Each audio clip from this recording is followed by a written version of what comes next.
Here we go now. Here we go now. Here we go now.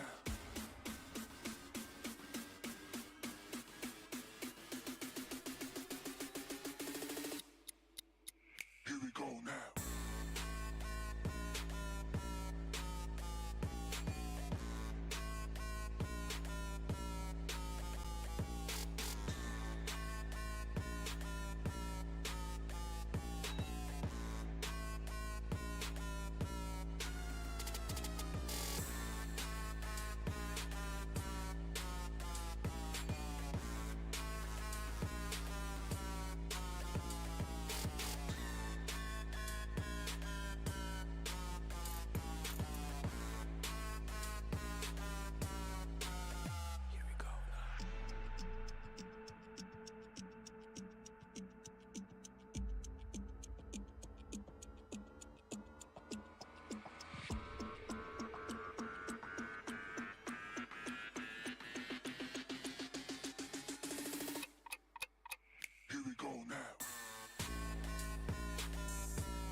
Here we go now. Here we go now. Here we go now.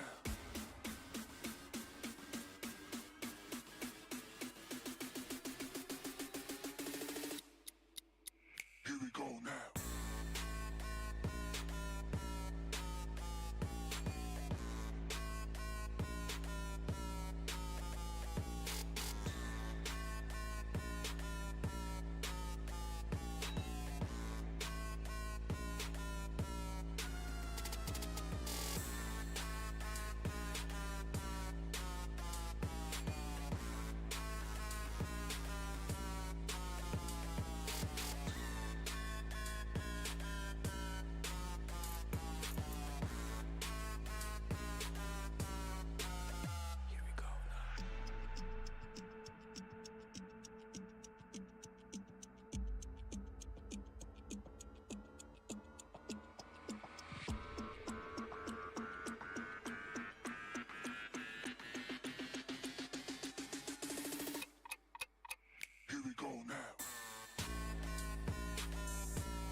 Ladies and gentlemen, showtime, showtime, showtime.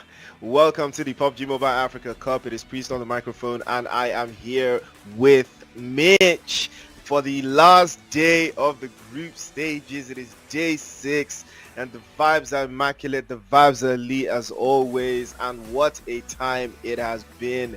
Mitch, how are you feeling now that we have come to the end of the group stages? I mean, all I can say is it's sad it's ending, but it's also exciting because, we're about to break history anyway.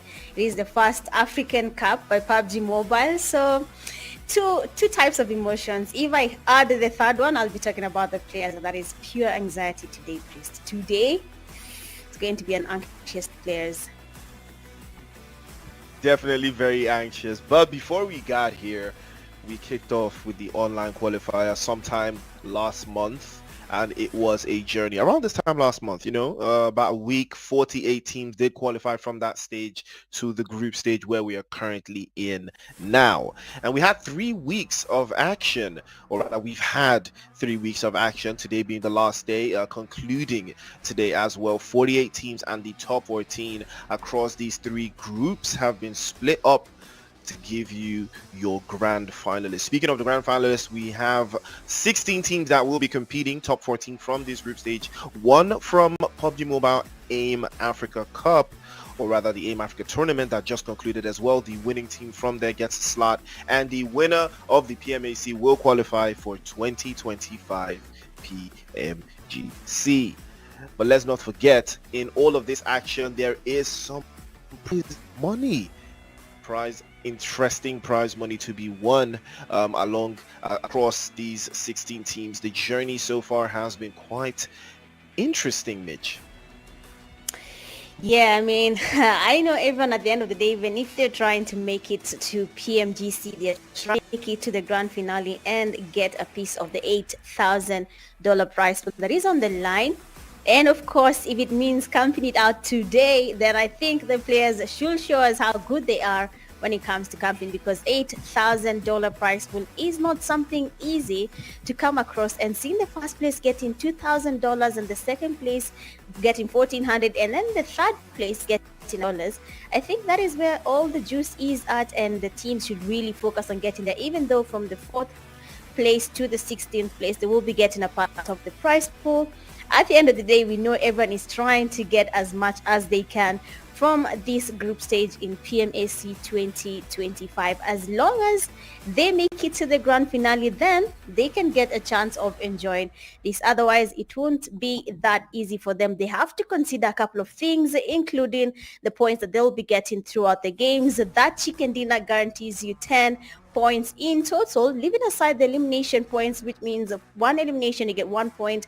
For the second place you get 6, third 5, fourth 4, fifth place 3 points, sixth place 2, 7 to 8 1, and then the usual 9th to 16th place, a place I'm sure no one wants to be in.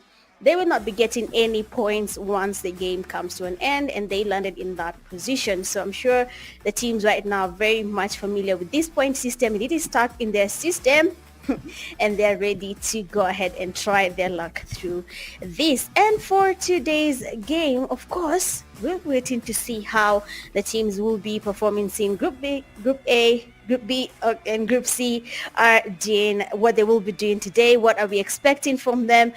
Priests, we have seen what is happening in Group A, seen that today Group A is here, and it will be their last day. So looking at the teams playing, I think we'll be surprised with what Group A has cooked up for us today. Yeah, absolutely right.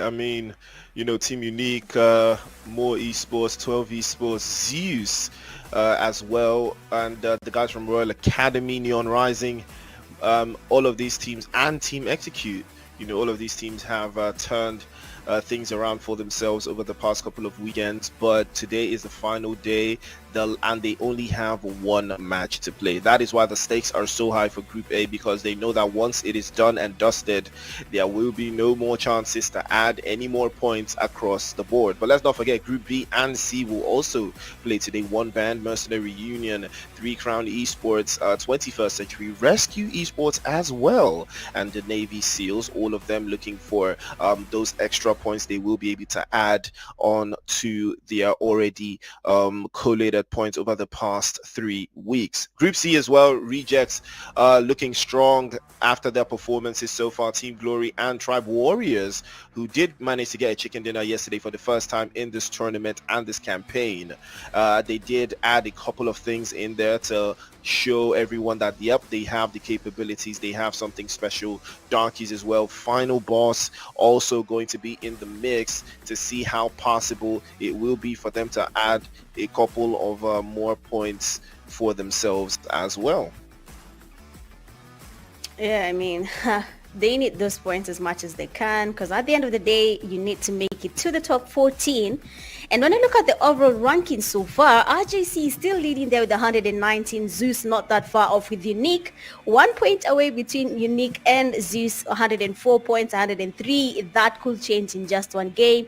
Team Execute still in the top 5 as well. Team Execute getting 94, 3 crowns at 5th place with 89. 12 eSports, 6th with 86. One Band, 7th place with 77 points. Then more eSports having 73 points in total as well. I mean, it is going to be very interesting what will be transpiring today, what these teams have planned, what will be their strategy. We also have the Reject X in 9th place with 72.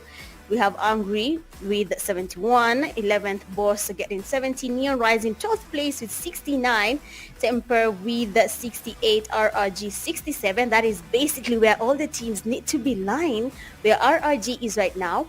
You have XTC at 15th with 66 points, and then RC with 63. These two teams, XTC and RC, I'm really sure they're probably going to be surprising us today, because at the end of the day, when you look at them, they have for XTC it's just one game since they played 9, but for RC and every other team that is in Group B or C have 2 more games today, and it's going to be changing for what is going to be happening for RC. 63 is not that little to get to where RRG is right now, so I'm really invested today.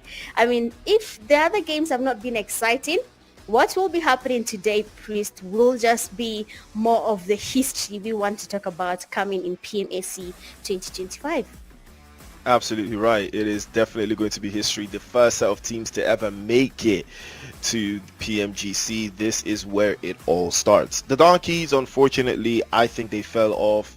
They started really nicely, but they just couldn't hack their group. It was very tricky. Espada as well. Tribe Warriors finally getting into the mix here. Mercenary Union, unfortunately for them, 48 points after 8 games. That's averaging 6 points per game. You need a whole lot more if you are trying to win a tournament like this, or at least finish in the upper echelon. It's just an unfortunate scenario for them. Glory as well, falling into that same category. F4 Navy SEALs, 21st Century, a team that has won a chicken dinner at some point, in this campaign. Unfortunately for them, they just couldn't hack it. And 41 points after the turnout. It doesn't look like much for them. Royal Academy, I believe Royal Academy is the only team, right, alongside the Invisible Team and Slaughter Unit, that has played 9 games, that finds themselves in the 3rd page of the leaderboard. And that's just an unfortunate scenario for them. They were easily one of the stronger teams from Gabon, but it looks like Navy SEALs has just taken that title away from them to show that, yeah, it's just a little bit more different over here. No more esports as well from Cameroon. Started the first day of the campaign very strongly. They finished the Miramar game at 2nd place with a bunch of eliminations. We saw a glimpse of that yesterday as well in the turnout. But Double RQ, unfortunately, again, fell off. This was the team, I believe, that finished number 1 on the Open Qualifiers, from the qualifier stage to the group stages. I believe that they were the team that won, and it's just unfortunate that they just couldn't hack it. Naughty Sports, Rizzi Sports, Rodriguez, Team Galaxy as well, Zeus, Dream Team, again, Insane Esports and GUFA. These teams, GUFA, I believe, is the only team here with Naughty Sports that is from Group A. Again, Group A teams somehow still finding themselves spilling into page 4 of the leaderboard. That's to show you that the competition is not for the swift. It is for who has endurance, and these two teams unfortunately did not endure as well. It got a little bit tricky for them, but at least they will go home with their heads held high and say that they did not finish in last place. So yeah, they're probably going to tell, the rest of the teams in their respective regions that, yeah, I played in the PMAC group stage. You can chat to me, I mean, if it's easy, Exactly. you do it.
They play once. These are the issues. But, we're going to see for ourselves what the case is going to be. But right now, 10-11 Ecstasy will be in Yasnaya Poliana all by the lonesome. Not too much is going down so far.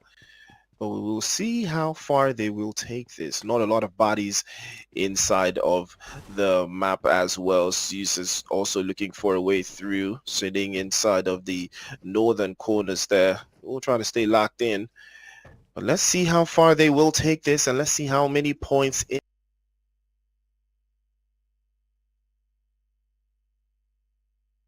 a spot in the grand final. But anything short of that, well, it is open to interpretation. It is open to mathematical equations. It is open to gymnastics. It is open to so many things.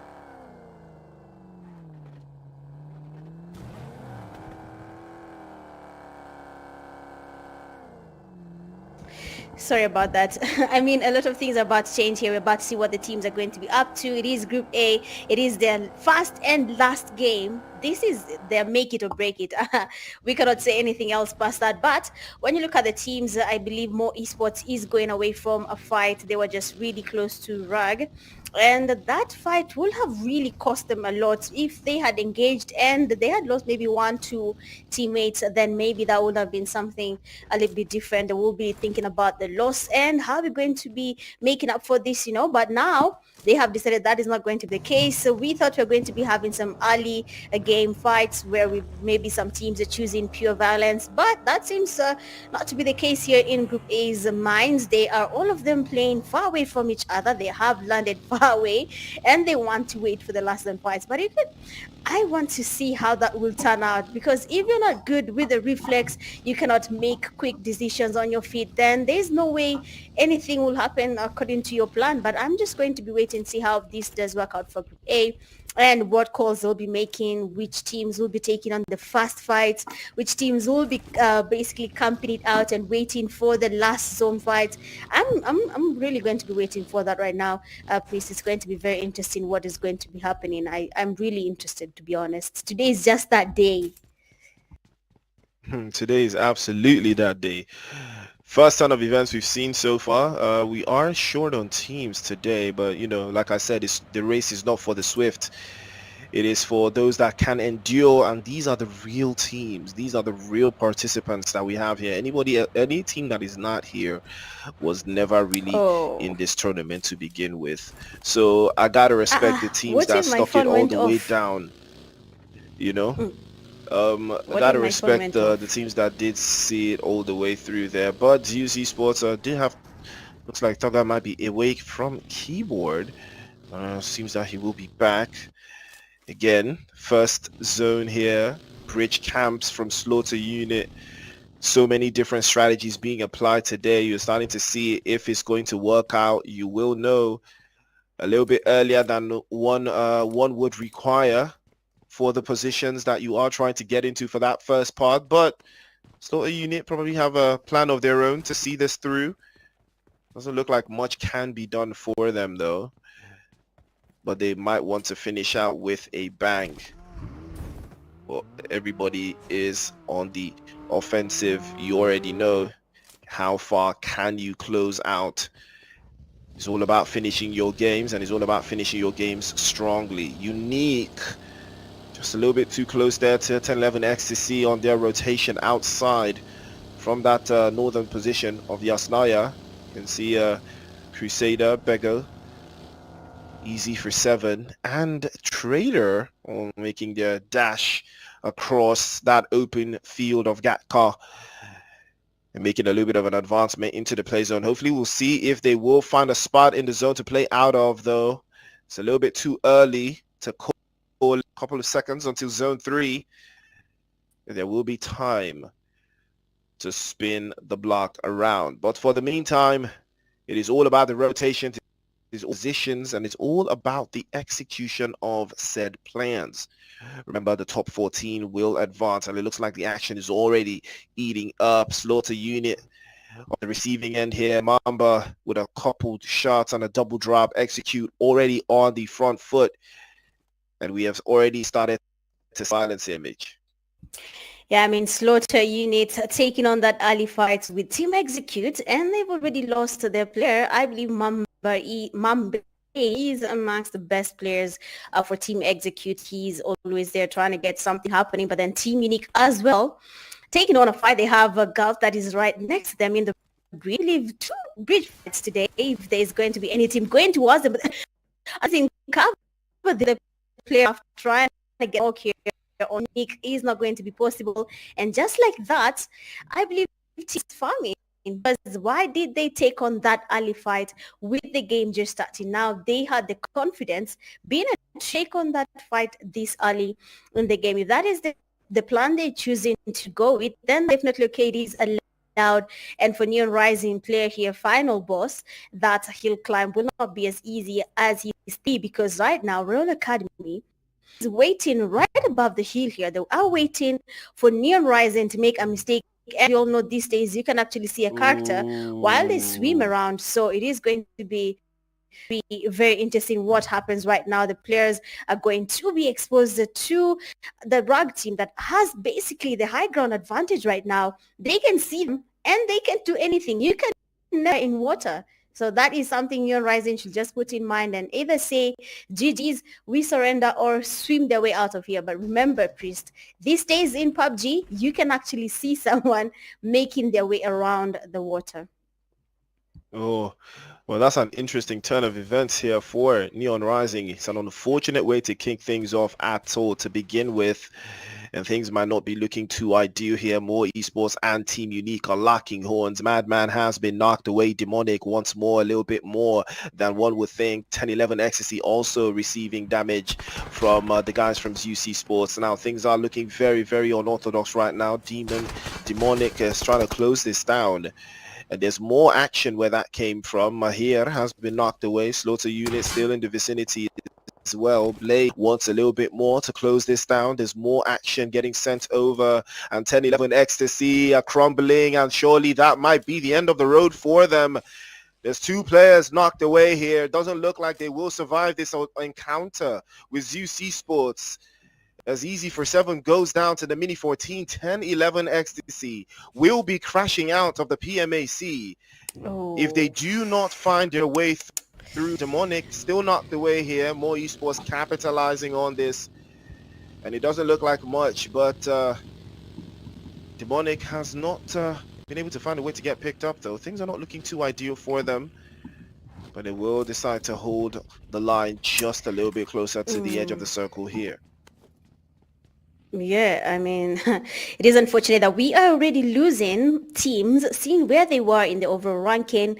I think for XTC right now, that will be very painful if that fight does not get a comeback. If the last player from XTC doesn't decide to go away and just hold, then we might just be saying goodbye to XTC right now. But before we talk about XTC, we have Team Execute here. They have been holding the 4th place right now in overall ranking. And amazing spray there from Shakid getting one of the players from SU. That will cause some confusion here. This push might be happening, yes, but Shakid is not going to be losing it to anyone because Team Execute as well has an agenda, and it is basically being crowned the best team here in Nairobi, Kenya. So they need to get the title going, and the push is finally there, and Shakid finally does get that wipe on the last players from Slaughter unit. Honestly, what is happening right now? We thought Group A was going to take their time, but it seems like that is no longer going to be the case. They want to take on this fight now or never. If it is losing it, if it is just saying goodbye to a chance for PMGC, then well and good. We tried our best, and it's going to be GG's. Well, it's an unfortunate turnout for them. It looks like a Neon Rising also going to be feeling the chaos onto the side from Royal Academy. Team Unique continuously taking damage and sending damage as well, but Royal Academy their sights on Neon Rising once again. They will drop a couple of more bodies, and Neon Rising will lose one. Team Unique now setting their sights onto the guys from 12 Esports, and they will be losing one. That guy has been spotted. I don't know how Neon Rising ended up in this position at all, but that's a good trade. But unfortunately, the grenade is mightier than the sword. He drops him immediately as well. Cola and Baby will be the last two left for Neon Rising. Doesn't look like that guy will be getting picked. But finally, they have found a way to get up to the hillside. And again, funny enough, Neon Rising are still very capable of seeing this through. 12 esports have been eliminated by Unique. 11 Wow. eliminations for Unique right now. They Ooh. have come out farming. It is old McDonald's out here in the PMAC. They are farming every single team. They are not stopping. That guy goes down to the hit, frags, immediately drops, goes down for cover, but Execute now setting their sight lines on this position. They want to take the eastern side. They want to close this down, and they want to close it down very, very quickly. The party's on right now. Execute. Can they execute Unique? It's not looking very likely, but they do have the numbers. Madman. Grenade for grenade now against Royal Academy. A grenade over to the top side. They will take damage each side, but Royal Academy will take a little bit more than Unique are dishing out. Madman again with another grenade over the top, but he can't seem to connect. The angles they are too tight, and then now more esports will lock in to the guys from Zeus. Mauritius against Mauritius once again. Superpowers all the way across. Lyrav plays behind. Royal Academy, they're trying to back things up, but Unique will not stop. Madman, the MVP for a reason. Another grenade perfectly launched over the top. 1 second and a couple of inches away. That could have been something special, but unfortunately they will be able to fall backwards and think twice about this hold. I mean, they need to be really careful, but then Shakir again going in for that push, but Unique is not taking any L's today. They are basically farming, and it is working out for them. 12 eliminations already in the game. It is not easy, but for Unique, it seems easier than we thought it would be, but then Team Execute, they're still trying to close in.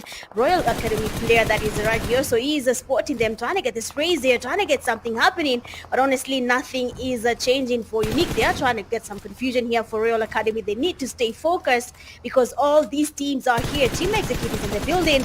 We have the Team Unique is in the building as well. And now Young is down. Amazing combat here happening right now. The players from Royal Academy are also trying to dominate as much as Unique. Team Execute being in the holding place right now. They are going in for that push. Mambe with the knock, trying to get another knock here. And the players are from Team Execute taking the players from Royal Academy all the way back to lobby. Everyone is basically trying to survive in this game. And for Team Unique and Team Execute, that is exactly what is happening. 6 eliminations to their name, 13 eliminations for Team Unique. It is not easy, but the fight is not yet over for Royal Academy. They have lost some numbers, or it is actually over because Madman decided to go in for that push. And before Execute could take any rest, Team Unique is aware that they have another team right next to them, and that is Team Execute.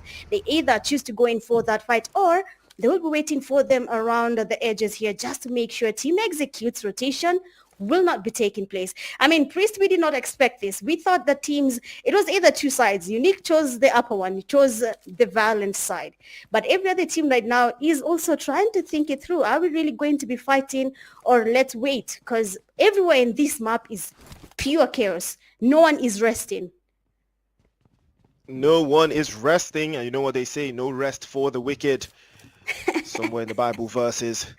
You already know. More esports now trying to hold this down. Zeus esports also in the northern side and the hillside position, trying to calculate how they will advance into the next phase of the zone. The play zone has moved out, and that has made things a little bit more difficult for Zeus esports because they will be running out in the open.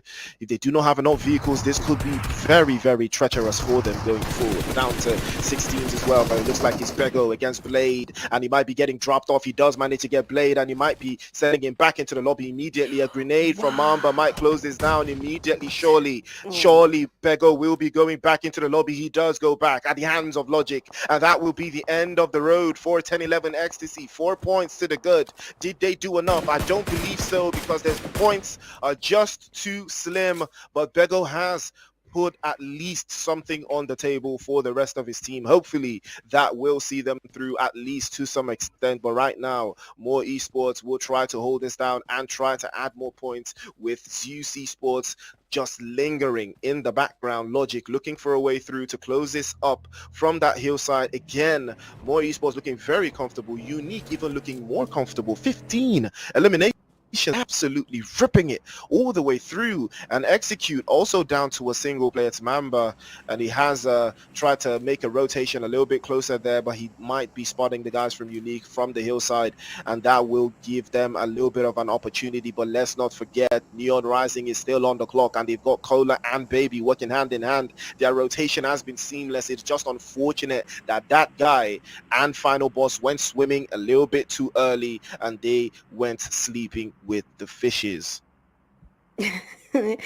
Yeah, I mean, it might be the best day there in the water for them. But right now, when you look at Neo Rising, the two players remaining, all these teams right now are saying their last prayers before the zone decides to shift. They need to talk to the zone gods, because if it doesn't favor you, that is going to be GG's. But then now Mambe, last player from Execute, they're trying to go in for that push. But then right now, Zeus Moris is not taking any else. They need to get their chicken today. They need to secure that slot, because for teams in Group A, it is no longer a joke. Team Unique making their rotations, Logic they're exposing his location, and just like that, of course, the players will be trying to go in for that push. Amazing damage with S4K. They try to go in for that push again, but because the player is outnumbered, we'll be saying GG's to Zeus Moris, and Team Unique is not losing today. Whoever tried to tell Team Unique they're not making their way to Nairobi, Kenya, I think you hit a nerve, because now Team Unique, they're placing all their cards on the table. They're showing how easy the lobby can get if they set their mind to it. And they're doing exactly that. The last three teams remaining, Neon Rising, we thought they were going back to lobby, but that is no longer going to be the case. They have survived so far. Two players are still standing. Team Unique still having their trio there, standing quite strong. And of course, that is going to be something they're going to be holding quite dear, because if they lose even one player, it is going to be GG's for Team Unique right now. Seeing Baby getting knocked there. Of course, the player is trying to do a lot here. Cola was about to do something to Team Unique, but then unfortunately, he has been eliminated. Right now, Priest, the last two teams are remaining, and the two teams are looking for that chicken dinner. And it's not just any team, it is Mauritius teams. Mauritius against Mauritius. It is Mauritius squared in the party right now. Madman has been knocked away though, but I believe he will be getting picked up. He does get picked up. And now More eSports looking for a way to circle around the zone there. It's 2-on-2. Two teams left. 3 versus 3. I already making the advance. Take a look at the press. Look at the nasty press from Team Unique. They want this. They want to close this down. They want to get 21 eliminations and a chicken dinner to follow through. They want to get 31 points, and they will not allow More eSports to stop them. Aatrox immediately, he ducks his head out in the open. He will be dropped away by Aya there, and now the Night King will be feeling the fire from the guys from Unique. They are absolutely unique. Grenade from outside. Lord tries to circle back. Frax is exposed, immediately gets dropped away, and now it's S12K against S12K, but whose shotgun shells will connect first? And now Madman tries again. He pops out onto the corner, and Team Unique, what a game!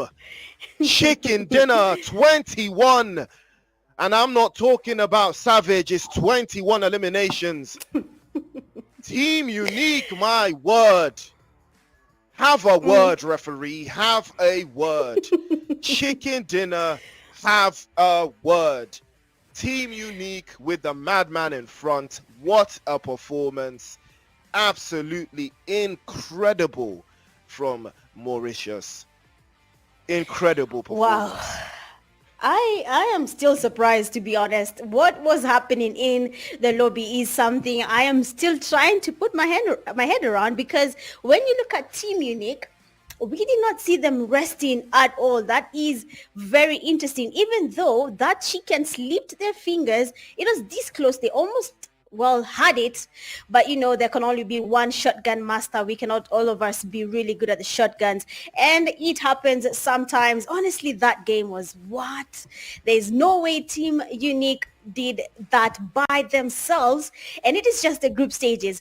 I think they are telling people something. They're just trying to tell people, okay, we were warming up, okay, in the group stages, first day to the 5th day. It was just us understanding our opponents, trying to see who is our biggest challenge. And then now when we come here, when they're now playing in the last day, they decided, okay guys, it is time. Just hold my water, or whatever it needs to be, whatever the team needs to hold. But no way. I think that is the best game I've watched in a while. I'm happy about it. Good stuff there. Yeah, absolutely good. I mean, do you know what makes it even more despicable? These guys played as three, man. That's just some nasty work, man. They played as three. They didn't even have a fourth guy because they didn't need a fourth guy. That is to Mm, show you the levels, you know. But yeah, mm. in the finals, you can't play as three though. So don't do that. Unique, don't do that again, man. That was because I ain't I. Oh, and you know the funny thing, the fact that they're doing it in the last day of the last game for Exactly. their group, yeah. I was Mm. expecting someone to do something like this, but I was not expecting to be unique. But Madman stays on top. He stays cooking. 10 eliminations in a single game of PUBG Mobile action. I mean, you gotta respect it. Yeah, this guy definitely was in the kitchen and he was cooking. 900 in the damage points. Yep, MVP for a reason. Madman absolutely on the tear for Team Unique. 472 heals. Yeah, he was healing a lot because he was taking a lot of hits, but he did not stop. He continued to press the advantage for Team Unique. They were looking very, very solid. But, you know, first three players all from Unique. Aya frags as well in the mix. Aya almost dealing 1,000 damage points with half the number of eliminations that Madman did. That's to tell you that, yeah, Aya was actually shooting as well. A team full of active shooters, you know, I mean, come on, man. Unique next level performance. But Mambe was performing as well. 2 eliminations, 637 damage points. That should tell you that, yeah, this guy was next level. He just wasn't, you know, getting all the eliminations, but he was absolutely shooting. Logic as well was putting in the work for his UC Sports. He was a big thorn in the side for some of these teams like 1011 Ecstasy and a couple of others. Again, I don't know. Neon Rising were really struggling there. I think they did get caught out earlier as well. 43 eliminations, 12 headshots, 332 from Logic. I think I saw that it was against the guys from Ecstasy. He used the Mini 14 to get that elimination. So yeah, he was absolutely next level. One airdrop was looted, one grenade was dropping a body, and 2 vehicle eliminations. I think we caught one of them, or rather we caught both, right? It was against Neon Rising because, you know, they were prone on the ground and they didn't want to get a piece of the action, so the action came to them in the form of Unique, and they got run over. It was a lawn mowing edition, and then back into the lobby they go. I don't know if that was enough though. I don't know, right? I'm not sure if Leon Rising did enough. I mean, 5 points, is it enough? Is 5 points enough? I'm not sure, but I mean, they had a good campaign. It was very inconsistent though, because they started really nicely, but you know, I mean, if you take a look at the highlights, basically the highlights we're going to be seeing right now is basically a clip from Unique. It's going to be a unique clip. We're going to see these guys are basically going to use the Pubg Mobile Africa Cup highlights as clip farming. That's what you're going to see. If you go to Unique's Instagram, this is probably what they're going to post the exact same clip that production is giving us right now, the way they're absolutely cooking. But, you know, Team Execute looking good. Shakid was on fire with that S12K, though. He was next level. But take a look at this push. These guys held off Execute, the best team from Kenya and the best team, or arguably best team from Gabon at the same time. Royal Academy as well. Take a look at that. Yang trying to peek out. Aya immediately points out his position. Mamba tried to do it through against the guys from Royal Academy, but he did manage to close it down. He was the one cooking. 1011 Ecstasy had Bego in the mix there. He tried his absolute best to drag his team across the finish line. I'm not sure he was able to, but it was just enough for him to stay in the top draw. But for the most part, their Execute still standing very, very strong until Logic had something to say about that one. Dropped him straight on his knees, sent him back into the lobby. And so you see, again, he was very good with the S12K there. He was looking like he was trying to do something special, but Frags and Aya had other plans for him, sent him back immediately. I'll take a look on Neon Rising here, starting to, you know, use the trees for protection, but, you know, no protection over here. Everything is coming at you straight. You cannot be protected in a lobby like this when someone is trying to do drop 21 bodies. And Team Unique looked very, very comfortable. You know, Mo eSports tried to hold them off again. Frags did get dropped off, but Madman was ready. He was absolutely ready. It was a battle of the S12Ks. He tried to go for the clutch. Fortunately, he did not work out for him. Kelvin will be swept away, and that is how Unique just, you know, did the business. Yeah, I mean, Team Unique there. That chicken was just, it was just one glimpse away from missing them the small margin. But as you can see now in the team stats here, Zaya getting 6 eliminations and a damage of 911. Madman getting 10 eliminations and a damage of 956. Then Frags, they're getting 5 eliminations and 185. Basically, they just made us understand the statement that says that too many cooks spoil the broth, because right now when you look at that team, everyone was literally farming the kills, and with that they got 31 points in total. That is elimination and placement points combined. That is record breaking right now. But more esports not that actually very far off with 9 points in total, tied with Zeus and the team execute. Neon Rising coming in the fifth place, 5 points as well. XCC sixth place for Rag with the 3 points. We have Invisibles 3 points. We have 12 esports and 4 miracles with the 1 point each. And from position 11 all the way to 16, they did not get to secure any points. Really unfortunate for them. And I think that is where the table is going to be changing for Group A. For now, Group A is done. There's nothing they can do to change whatever has been recorded here. And just like that, the overall ranking is in.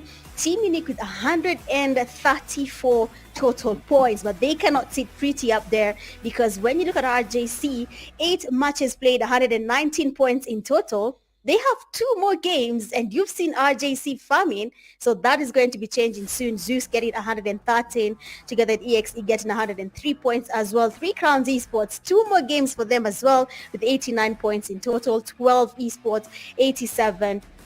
More esports 82, one band 77 total points. When you look at that leaderboard from the first place to the 8th, we have at least 3 teams that have only played 8 matches. They will be playing 2 more matches today, and that is where everything will be a little bit different. Everyone in Group A right now cannot rest. They'll need to watch the live till the end. Neon Rising in 9th place there with 74 total points. Unfortunately, I do not think that is enough, because Reject X, there are 72 points right behind them, and Angry Xbox as well, 71 just beneath Reject X. That will be changing things for XTC. We might just be saying goodbye to them here in the PMAC group stage, actually PMAC in general. And Zeus Final Boss with 8 matches played getting 70, Temper 68, Raid with 67, and Rescue Esports with 63 points. They still have time. Boss, Temper, Rage, and RC, they have time to catch up. They have time to figure out what can we do, because now Group A is out of the way. Our only challenge is Group B. One is leaving this live stream. They will watch it and they will count the scores themselves with a pen and paper. I promise you, today, that day. Yeah, I mean, I would say the exact same thing. Group A has come to an end. They've seen their results, they've seen their report cards, and they've seen where they fell short. Now Group B is over to them. How many points can they get? How many points are available? But it still boils down to how they have performed so far. Are they impressed with their performance? I mean, I know Unique are impressed, but even what's more impressive is that Infinix device that they will all be using for the Grand Finals. And you already know they came from nowhere with the GD30 Pro. They rise, and so can you. So buy now and win a trip to 2025 PMGC. Be their #1 fan and outplay the rest. It is the Pubg Mobile Africa Cup 2025. The action just kicked off today. It is the last day of the group stages. It is Group A, and they are all done with their games. And now we are heading into Group B. Brand new map, brand new action, and we'll see you right after the break.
All right, ladies and gentlemen, welcome back to the party. It is showtime once again. It is the Pubg Mobile Africa Cup, and we just saw the last game for Group A. And yeah, the result was staggering. 31 points from Team Unique. I mean, Mauritius is in the building. I know the chat's going absolutely bonkers with that performance, even playing as a three-man something special. But now it is over to Group B, and it's over to a brand new map. It is Miramar action, ladies and gentlemen. Mitch, what are you expecting? Because we just saw something that we were not expecting all the way through. Somebody just dropped 21 bodies in the lobby of barely 60 players. So that tells you that, okay, yeah, it can be done. But is anybody in Group B gonna do the exact same thing? Honestly, yes. Whatever we have witnessed might just be happening again here in Group B. I can no longer predict. You know how you can look at a game and say, this is what is going to happen?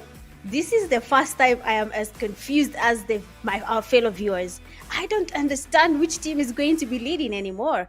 But of course, for Group B, I think they'll be doing something similar to Group A. We might be seeing some teams trying to farm the eliminations, then try get the chicken dinner.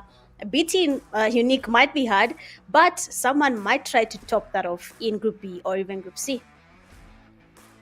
You're absolutely right. But, you know, it's Miramar, it's the Dusty Dunes, and we are about to see who will catapult themselves over the line here. Remember, all it takes is just a couple points. Now they know that Group A is done, but they don't know the score. They don't know the results of Group A yet. So they will be playing to their best abilities, especially those teams in the bubble like One Band, you know, Mercenary Union, Double RG, Temper, even Rescue Esports, and you know, there's a lot of teams that have a lot of plans here, and this particular group, I'm not expecting anybody to do up to 10 eliminations. I don't see that happening. You know, I'm going to see maybe some teams just do anything they like the likes of you know, 3 Crown Esports and like 3 Crown Esports personally, and maybe Angry Smoke. But I don't think any other team is gonna do anything otherworldly. I think most of the teams here are going to play slow. They will not be moving like Unique because they cannot take those risks. You know, if you get eliminated relatively very early, it's going to cost you an arm and a leg going into the Sanok game up next. Play zone and playing path coming in clutch here, north to south, all the way through there. Cuts across Power Grid, Pecado, Los Leones as well. Playing closes out in Partona. And the Crater Fields, El Pozo, Hacienda del Patron, and San Martin, all very much in the mix here. So it's anybody's game here, ladies and gentlemen. It is anybody's game who is going to take it away. Why are there 200 teams in Hacienda, where it looks like Team Glory will be taking a hit here? Eclipse Esports will gray out the sun immediately. Double RQ, my word! Referee, blow the whistle. Eclipse Esports are taking it straight up. And they're executing the guys from WRQ one after the other. Now, things are not looking too good. Grenade over to the top. Velcro goes out. And now, WRQ, it is all bits and pieces. WRQ sent back into the lobby with the quickness, Mitch. Oh, that was unbelievable. I mean, why did they choose to take on an early fight? This is not something the teams should be doing right now. Losing fights this early is just not it. But then good stuff there from Eclipse. Once you said they were dimming lights, but then now they're basically saying, let there be light. Look at them right now. They need these points and they need to make sure that they are going to be dominating this lobby. I mean, they have the Mad Monkeys here. We have seen Mad Monkeys in action before. Yesterday, we saw something that we are not going to be talking about now, but that one M249 was able to eliminate the whole trio from Mad Monkeys. And now even for this game, they have joined as a trio. I hope they have a plan around it. I hope they're planning to make some moves, maybe retreat, avoid this early fight, and just go as far as they can, because Eclipse right now looking to farm their points as well. They really need to get their points up. They have not seen where Group A is. They will see in a few, but when they do that, that is when the teams will start thinking ahead now, because even taking this fight, I have to be sure that I'm going to be able to finish it till the end. So right now the teams are going to be focusing on that Eclipse player execute. They are holding it here for now. They're not going to be moving from Hacienda del Patron because it is quite safe for now. But honestly, five eliminations, the game is still fresh. It has not even moved. The zone is not even deciding where it's going to be going. They are just holding it down here in Hacienda. But once the zone moves, the five eliminations is already a big head start for Eclipse. Because these games today, I hope people are ready with some water, popcorns, because whatever is about to happen in this last day for PMAC, this is not even history. It will be legendary stories everywhere because there is no way teams are going to be letting anyone take their glory anymore. It is time for Africa, and they're doing exactly that. They are doing exactly that. Eclipse Esports starting, I believe this is the strongest I've seen Eclipse Esports start any game, and what a time to do it. The last kick of the day, the last game of the day, or rather the last day. The next game will be the last game of the day for them, but again, that is just it's so chaotic, how the games have gone so far. WRG also one of those teams that has to be very, very careful. They can't afford to make any mistakes. They can't afford to drop any points here. But fortunately for them, they have an opportunity to do more and more as the tournament goes by. But eyes on the prize for Mercenary Union right now. Hopefully they don't run into an unfortunate, turn of events. Three Crown Esports also in Monte Nuevo, all by the lonesome though. Nobody is contesting this spot with them. So it is going to give them a little bit of a reprieve as they advance. 21st Century, the exact same thing. 21st Century, the fall off has to be studied though, because these guys won a chicken dinner, I believe, in week 2. Right? They Yeah. won a chicken dinner. They looked very strong. They looked very capable, but unfortunately, they just couldn't see it through. And that's just one of the things that, we have to respect, that some of these teams, they just know exactly what is required and they know exactly what to do to see themselves to the final third. Rescue Esports also being one of those teams, they did put up a masterclass performance yesterday, and now we will see for ourselves if that is going to be the case. There's more to be done though for them, but Navy SEALs also they have a lot to do if they want to rescue themselves a spot inside of that top 14. This would be the opportunity for them to make something happen for the most part. But right now, the Mad Monkey still hanging around Los Leones, I believe, or Hacienda in the mix. An angry smoke, another team that cannot afford to make any mistakes. I mean, somebody's gonna make a mistake. You just gotta hope it's not you or your team. You just have to make sure that you're running a very, very tight ship. You can see WRG already making that renowned play of trying to get the high ground and fish out a lot of information from Los Leones. It works time and time again. They have been consistent with this type of rotation, and the play zone is going to allow for them to even make it much more comfortable for themselves going forward again. But your might and the rest of the team from the Mad Monkeys still yet to break into a double-digit number, of points. Hopefully, this might be the game they get it done. We are seeing a lot of miracles in this last day. Hopefully, this one might be one for them.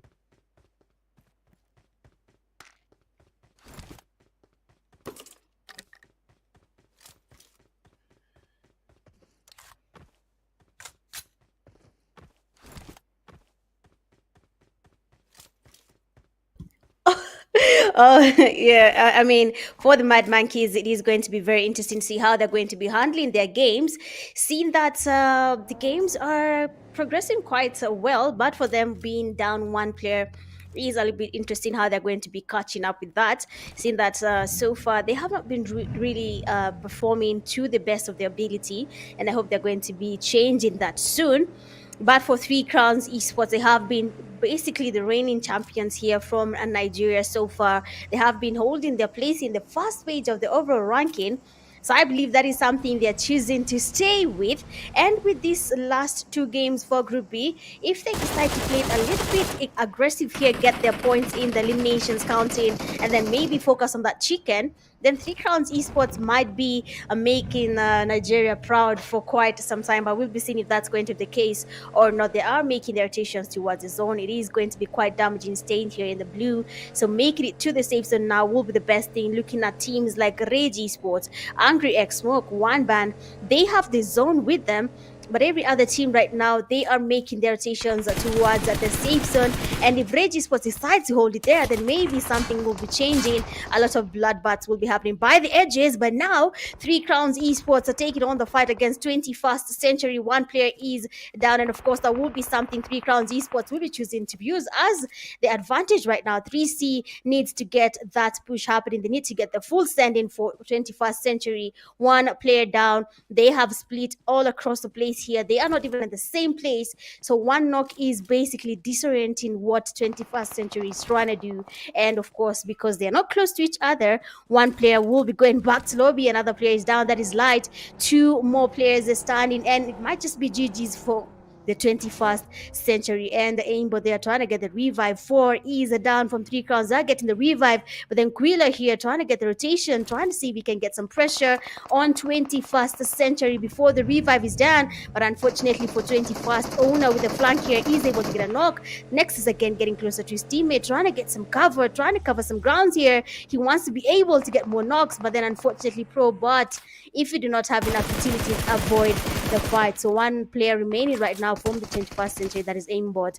One man, 3 players. What is going to be changing? Probably we'll be seeing 21st Century going back to lobby before they can even think about what will be happening in the next games. They might be losing this fight. Looking at the damage here, aimbot is quite low, and if 3 crowns esports continues with that spray, then maybe that will be it for 21st Century, but that is no longer. Oh, it is the case, because 3 crowns player Owner was basically doing what we call a drive-by special for the player that is from 21st Century.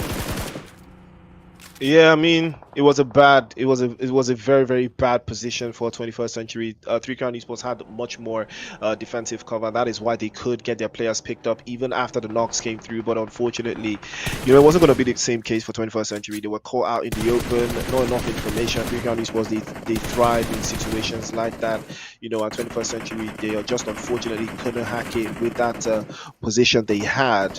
And now 3 Crown Esports, they are playing this very, very nicely. They are looking very comfortable as they advance with 3 eliminations in the bag already. But more points need to be added. And now they are trying to stay locked into that position. The play zone is closing out quite nicely though. A little bit more of an interesting turnout. It's circled up quite in the open spaces here. We are starting to see what is ideal, as the rotations at this stage are now going to be very, very paramount to the success of some of these teams we've seen so far. There's more work to be done. There are more bases to be covered. And Glixie from Mercenary Union has his sights set onto the guys from Ruthless Esports. Hopefully he can find a way through to break it down for them. And now things might not be looking very ideal for them going forward. But Glixie will send a couple shots to warn them off, but it doesn't look like they want to engage in this any further, as the play zone has shifted away. So they will prioritize getting to a better spot. But it looks like Lil Zoka might have Loska might have a little something instead. Have a plan of his own. Cute that one. But Nowday and Vaccine will find themselves in a different spot. Vaccine might be AFK. Doesn't look like much is going on his end. Nowadays as well, also trying to deal with the opposition that are rotating around those areas where he finds himself. I mean, Mercenary Union, there's a lot of work to be done on their end. They need to finish strong, and they need to make sure the guys from Rescue Esports do not finish strong as well, because things are not looking very, very good for them. They did have some flashes of brilliance in yesterday's games, but now will they be able to do more of the same today? Hopefully they will, because right now it is basically the end of the road for PMAC group stages. So every team right now should be focusing on getting anything to work for them. If honestly, if you can just sit in that car and no one spots you, sit in that car. But of course, that is not going to be possible, seeing that most of the teams are moving around, scouting the areas, trying to see where these teams are as of now. So Navy SEALs are going to be making their rotations as well. They have been spotted. They're one band. We have seen how good they can get yesterday. They did give us an outstanding performance. They were able to get a chicken dinner.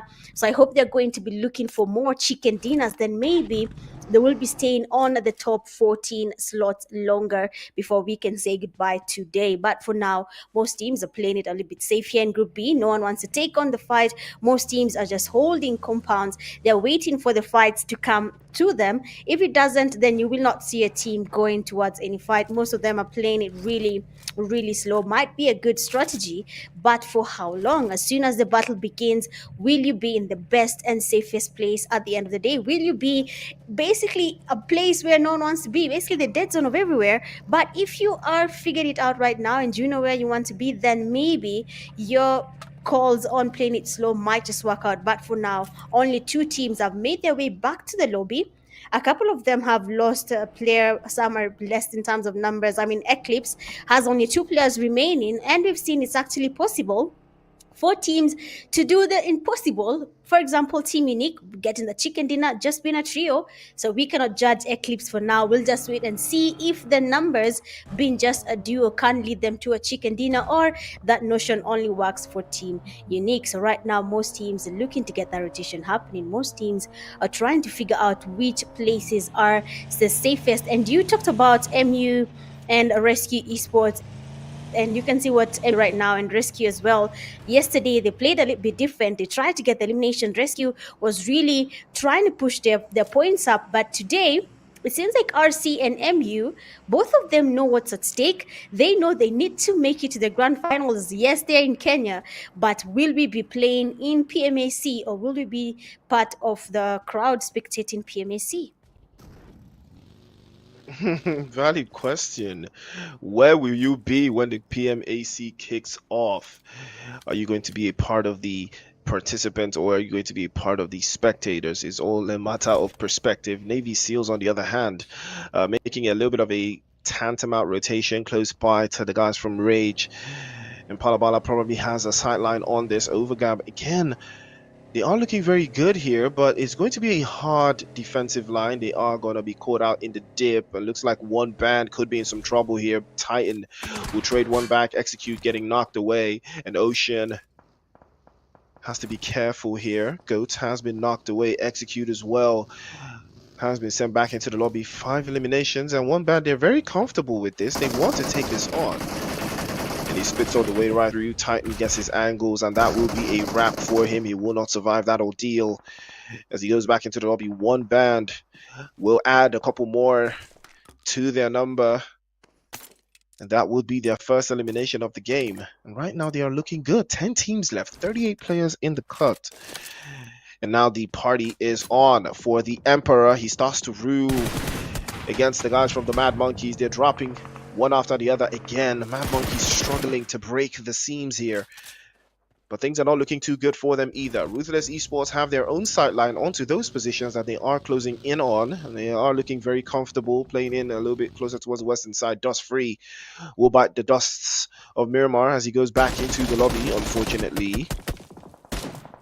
But there is going to be a lot of ground to cover here. But Vigiano again, the MVP from yesterday for the guys from Rescue Esports, it looks like he will be kicking off where he left off. But let's not forget, Temper is still very much in here. This is one of those teams that cannot afford to make any mistakes here, and maybe Seals will be setting their sights now. Ooh, and that is a tricky spot because Spiky does get knocked away by Navy Seals, so it looks like a third party and a sandwich has somewhat formed in this hillside position north of Minas Generales.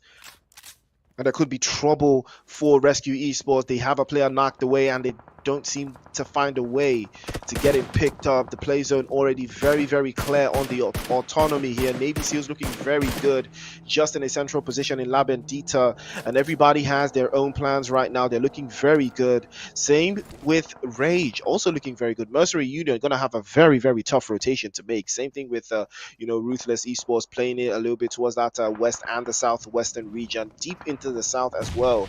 It's going to be a hard rotation to make. Beautiful grenade launched over the top. Spiky takes a hit. Zeke again will continue to mount the pressure. Temper from South Africa trying to close this down and once more secure that slot that has been waiting for them in Nairobi, but all they have to do is get through the opposition first. Temper, they need to join RJC in Nairobi, and they know that this is the only opportunity they may have to do it. They cannot make any mistakes. They cannot allow themselves to be outflanked here by Rescue Esports, because that is exactly how they play. They have the utilities to make that happen, and more utilities getting sent over as well to close this down against the guys from Rescue Esports, from Temper. But it's looking very, very autonomous for them. They're taking too many hits and they are standing their ground. Rescue Esports are not trying to make a rotation around. They're not trying to get a better angle. Spiky still up front, still taking hits. Coco as well is exposed and he might be getting knocked away. There is a little bit of more danger into that position, and Temper will have to think twice about this now because they have the open space.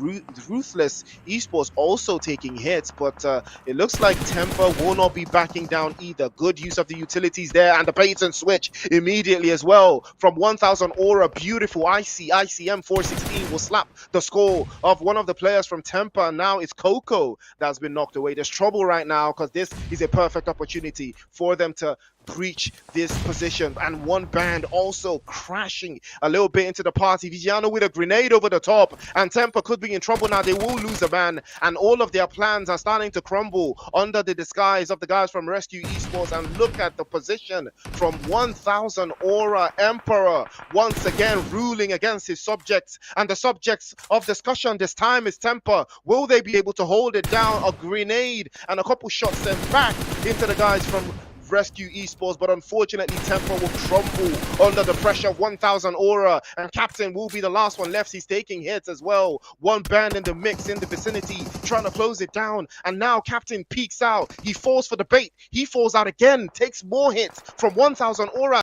Rescue Esports are blazing through, and one band now, Red Line, will shut it down and close the push from Rescue Esports onto Temper. And 1000 Aura has to make that advance. He has to make a little bit of a play a little bit closer right now, and it's a perfect opportunity for Captain to assess his options.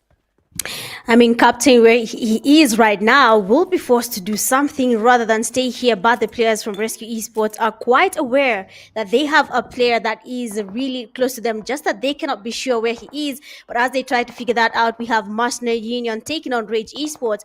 Slazy and his teammates, we have seen how good Rage Esports is when it comes to going in for that push. They do understand what they need to do before they can advance, and that will mean getting at least 1 or 2 knocks on Mercenary Union, and then that push will be happening. But then Melio finally joining Slazy on the eastern side. They are waiting basically for MU to make a mistake, but then Ali, we have seen him dominating yesterday, cooking up a nade. Might just be a Kobe on Rage, but then that nade doesn't really connect. Right now they are in a sandwich, and they are in the middle of our three Crowns Esports and Rage, and they'll be facing a lot of crossfire from both teams. They will be engaged from different angles. All they need to do is figure out what next. Are we going to be taking out 3C?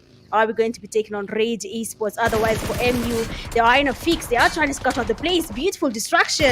And Sasuke does get it up. Then Grilla trying to get more damage on him. And the knock is in. And right now, that is it for MU. That is the signal. They need to go in for that fight before 3 Crowns Esports gets a revive on their knocked teammate nades towards Sasuke. They might just connect, and Sasuke is quite low. Ona going in for that revive. The teammates are also closing as well. They want to be able to get Sasuke down. And we can see 4 going in for that push. He knows the nade is getting put up. He will be trying to get that knock, but nothing is changing yet. The nades are coming from every single angle. Mercenary Union being the most composed team right now. They're trying to figure this out, but then they're losing players one by one. Everyone is going on their knees, but for MU, it will not be easy for them to survive this scene that they are in the middle of two teams that they need the elimination points up. They need to get their points going. And for MU, that will be GG's Three Crowns Esports surviving that fight. And our Rage Esports will be closing in as well. Three Crowns will be forced to take on another fight. They're not going to be resting anymore, because honestly, Rage Esports needs their points up as well. Wherever they are, yes, they are in position 14 in the overall ranking, but if Three Crowns Esports takes them down right now, they might not be in the best position as of today's games. But do not worry, for them, they have at least one more game. But so far, Quilla there with an amazing spray does get lazy, but then Pew Pew, amazing cover, does get a knock, and a fast nades are now getting cooked. We might just be seeing more Kobe's, but then Rage Esports, are you ready for Three Crowns Esports? Because right now, 3C know where they need to be, and they're going to be cooking towards that RC. Sorry for the players from 3C, sorry, they do not have the easy way out right now. For Rage Esports, they need their points, and if it means taking on Three Crowns Esports all the way back to lobby, they will be doing exactly that. 3C with just one man down. A beautiful Kobe there from Owner, and Rage Esports now is going to be feeling the tension. Three Crowns Esports need to get the revive because they are down numbers. One man standing, that is Owner. Palabala being aware, the damage from Owner is quite good. A nade flies in, almost getting the damage in Owner, but that doesn't really happen. Lazy with that push, they know they play low. Lazy trying to get free fires, but then Owner will be surprised by Bala, and just like that, Nigeria's own best team, Three Crowns Esports, will be going back to lobby. Priest, how do you feel about that? 7 eliminations to the good. Three Crown Esports showing exactly why they are the best right now, and well deserved. Angry Smoke, if they can capitalize on this though, after that exchange between Double RG and 3C, that would have been a perfect opportunity to get the job done, but it looks like they will be setting their sights on one band instead. And 629 does get a big spray over to that hillside, and it will be giving them an opportunity to break inside between the lines here. They are deep into the south. We're down to 6 teams and dwindling as the play zone continues to advance. It shifts a little bit closer there. It does give the guys, I believe, from Navy SEALs a better opportunity to hold inside of the zone. It is all about them now. If they can cover every single base, it will be a job well done. Ruthless Esports also in from the western side. Can they capitalize though? And the guys from Rescue Esports take a look at the split. Spiky and Viziano again over to that side. Again, they will trade off 1000 aura once again. Unstoppable does get the drop. Starboy is the victim of circumstance. This time he will go back to the lobby. Titan will follow him at the back as well, and take a look at that. Teamwork makes the dream work. Drop him into the buggy and drive away and get back to the rest of your team. I mean, you have to love the teamwork coming through from Rescue Esports. This is literally a rescue mission from 1000 aura on Emperor, and we love to see it. 8 eliminations and 4 players up. I mean, it can't get any better for the guys from Rescue Esports. His team is getting picked up, but one band is still very much in the mix here. 2 eliminations to the good, and potential for even more off that angle that they have on the mix. But now Navy SEALs, best position in the zone, but no eliminations. It is going to be a very tricky one for them if this play zone does not close inwards. If it closes outwards, then they are going to have a very, very hard time making a rotation out of this box they have dug themselves in. Double RG setting their own sightlines on this, and over immediately gets the first drop on Slay Z, and he's going to be uprooted from his vehicle. And now that's an unfortunate turnout for him, but I don't know if they can get the drop and get the flush as well, because Navy SEALs now, can they hold out in this position? Double RG have crashed the party. They want to take this position away. They want to hold the splits. And Slazy, I'm not sure if he will be getting picked up. It looks like it's not going to be the case for him. And things are looking very, very unorthodox right now for the guys from Double RG, Navy SEALs, and Angry Smoke. All of them playing noisy neighbors, living in a face me, I face you. They're looking very comfortable here. If they can hold the lines just a little bit longer, the play zone might do a bulk of the work for them. But it's all left to the plans they make at this stage.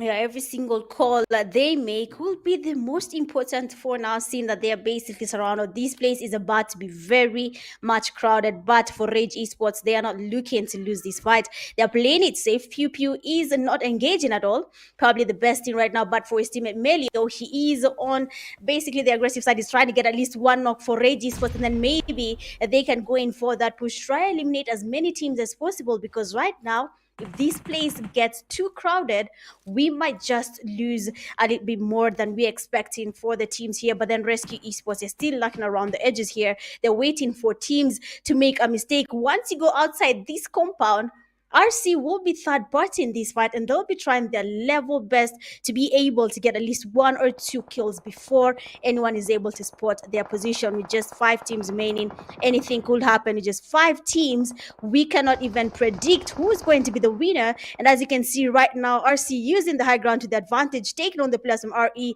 taking them back to lobby one by one. So anything can happen right now, Priest. Everyone is either on the winning or the losing end. Even predicting, like I said, it's impossible, because you can look at a team and say this doesn't have the grounds, but as the game proceeds, you can notice that they know how to maneuver and figure out what next as a team.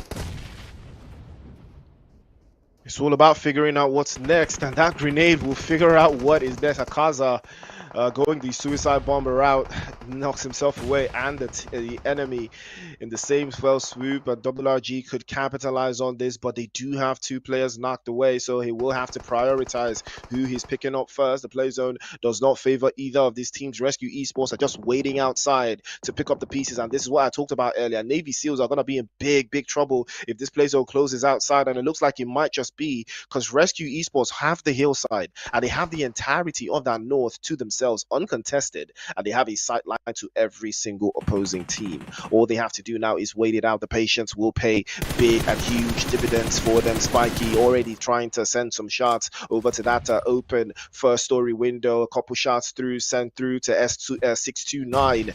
As he peeks out the window, immediately he has to bob his head back in. He knows that the opposition is right there waiting for him to peek again, but this time Over is not going to be so lucky. He will take a hit. An Aspect will send him back into the lobby with the quickness. Navy SEALs will lose 1, no eliminations gained. Again, not the best form for them so far, but it looks like Rescue Esports are about to pull a crazy number. We've seen this earlier today.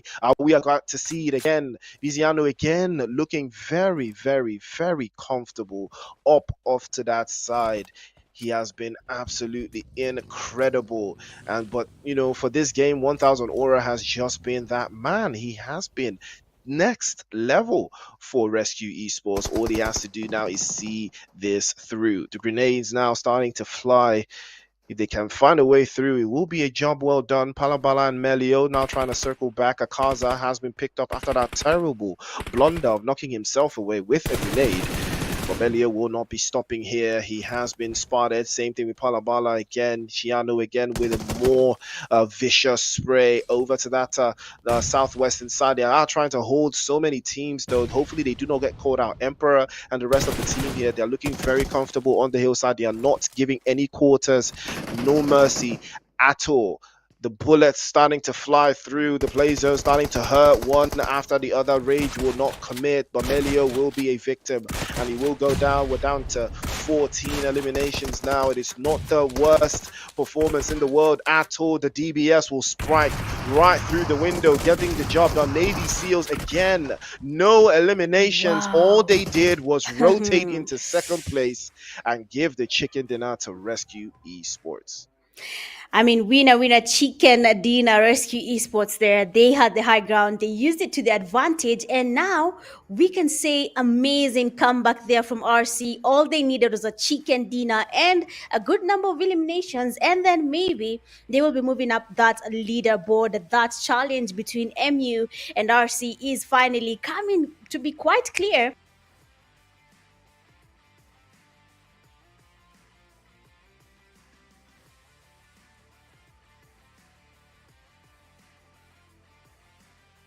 Chicken dinner, well deserved, absolutely well deserved. Rescue Esports, I mean, we saw this yesterday. They were ticking, they were cooking, and they kept being consistent and added the bodies to the mix. Now we see what it can look like, because this team has performed exceptionally, and now what a performance we have seen from them in this game. If we can see them do the exact same thing in the next coming game. But well deserved. I think Mercenary Union got a little bit dropped off. They just could I think they played a little bit too slow and they got hurt in the process. But the guys from Rescue Esports did not stop. 1,000 or I mean, the way they were taking their positions, their splits, their plans, everything falling into place, well deserved. And that chicken dinner is testament to their plans falling into place and the execution as well. I mean, yeah, everything did work out there for Rescue Esports. And looking at the MVP, we have a Rescue Esports player that is one Kuz, getting 6 eliminations, a damage of 1,375. 5 knocks, survival time of 30 minutes, a good number of healing there, 192. He did a lot there in that game.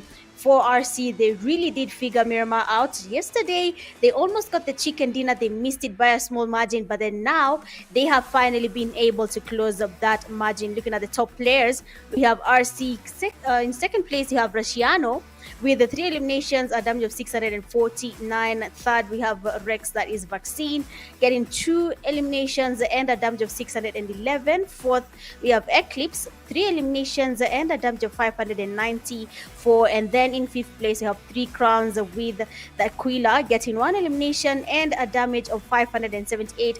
I mean, when you look at Rescue Esports there, Rusciano and One Quiz did really put up a fight for their team. They did want that chicken dinner, and it did finally pay out, and they got that chicken, being able to do something about it. Looking at the eliminations for that game, 44 eliminations in total. 8 headshots have been dealt, and the longest elimination being 361 meters from Angry Player. That is Milk getting that elimination. No elimination from the vehicles this time around in Miramar. Everyone was just using their feet. When you look at grenade eliminations, we have 3. We have being cooked, and of course the airdrops looted at 2. That was a very interesting match, to be honest, and it does make sense to see that we have some grenade eliminations at least. We did not have that much from the previous game, but it is a good start. I mean, finally people are getting comfortable with the grenades, and of course RC is proud for their performance right now. Yeah, absolutely proud performance from RC. They looked very, very comfortable. I think it was a matter of the strategy they wanted to apply here. Like I said, most teams were about to play slow. We're going to see the highlights in just a moment to give you guys a little bit of more context to what RC did in this game. But, we did kick off with a big banger in Hacienda, the Patron again. It was a very, very tricky stop. Eclipse Esports turning off the brightness against the RRQ relatively very early. 21st Century biting off a little bit more than they could chew here against the guys from 3 Crown Esports, and they felt the pain immediately. Aimbot thought he could escape, but unfortunately Ona had time for him today, chased him all the way down, and Eclipse Esports finally falling to the guys from one band. A little bit earlier than one would have expected, but it was still part of the logistics that came through. Temper also feeling the brunt of the chaos. Coco, unfortunately, they couldn't deal with the guys from RC. This was a very, very coordinated attack from the guys from Rescue Esports. They showed their levels. They showed Temper that, yeah, it takes a little bit more to deal with a team like ours, and Captain was the last one left, but unfortunately he just couldn't see his way through. 3 Ground Esports here trying their absolute best to shut down the guys from Mercenary Union. Again, they played a little bit too slow and they did lose out. 3 Ground Esports then went on to take on the guys from RRG. It was a very, very tough ordeal. Ona getting caught out. Slazy did get knocked away, but Quilla was immediately dropped off, and that is exactly how Rage plays, with the bait and switch. Pew Pew playing right behind and getting the off angle to expose the guys from 3 Crown Esports. That is what caused them. Ona did an absolute masterclass with that grenade, but it wasn't enough. Immediately Parbala getting the angles dropped on him and getting the job done. 3C did get eliminated, but they did pack up a bunch of eliminations to get the job done. Angry Smoke, Mitch, this is a team that I was expecting a lot from, and for me, I think they just didn't do enough in this game. Yeah, I mean, they had better chances. They could do good. We know how, even when you look at the comment section, you have people vouching for them. They had even the compound, but when the zone decided to move, that is when it became a little bit heavy for them. They tried to find their way, trying to survive. They got pushed there. Everything just went sideways from how they thought it would plan out, and just like that, they lost their chance of getting that. Honestly, they had every single chance of doing it, but good stuff here from Spiky. He was able to go in for that, which she was putting in pressure. The DBS was used to perfection, and that did lead them to get that chicken dinner. They worked as a team, and I believe it finally paid off. They got the chicken dinner. We had Spiky getting 2 eliminations, a damage of 525. One Kuz 6 eliminations, a damage of 1,375. Emperor 6 eliminations, a damage of 277. Someone was farming their teammates' eliminations there, Emperor. Yeah, And Emperor, we know Rashiano what 3 you are. eliminations. You've seen that because he has 6 eliminations and a damage of 277. I mean, we know who was taking whose eliminations. Probably it was Rashiano, because Rashiano has 2 eliminations and a damage of 649. And Spiky as well, he has a damage of 525 with just 2 eliminations. So we know where the eliminations went to and how they landed there. I mean, of course, he was maybe the person giving the team support, and through it, he got those points. But then RC, they were this close to being able to be in the same position as Team Unique. 31 for Unique and then Rescue 27. They were so close to that. And of course, GG's to them. Rage getting 10 points in total in second place. Third, we have 3 crowns, 8. Navy Seals getting 7 points from that game. Angry getting 6, tying with Ruthless Esports. Team Eclipse getting 5 points from that game. One band getting 4 points in total. Mercenary Union, RRQ, and the Mad Monkeys each got 1 point from that match. And for the rest of the team, that is 21st Century, Temper, Otek, Zeus, and Cypher. Unfortunately, they did not have that much points from that game. 0 points in total. That is really not where you want to be. And looking at the overall ranking, we have Team Unique getting 134 points in total. RJC still there in the second place. Zeus as well with 113. RJC 119. Team Execute 103. 3 crowns at 97. But the biggest jump is Rescue Esports at 6th place with 90 points in total. Big up to RC there. 12 Esports with 87. Mo at 8th place with 82 points in total.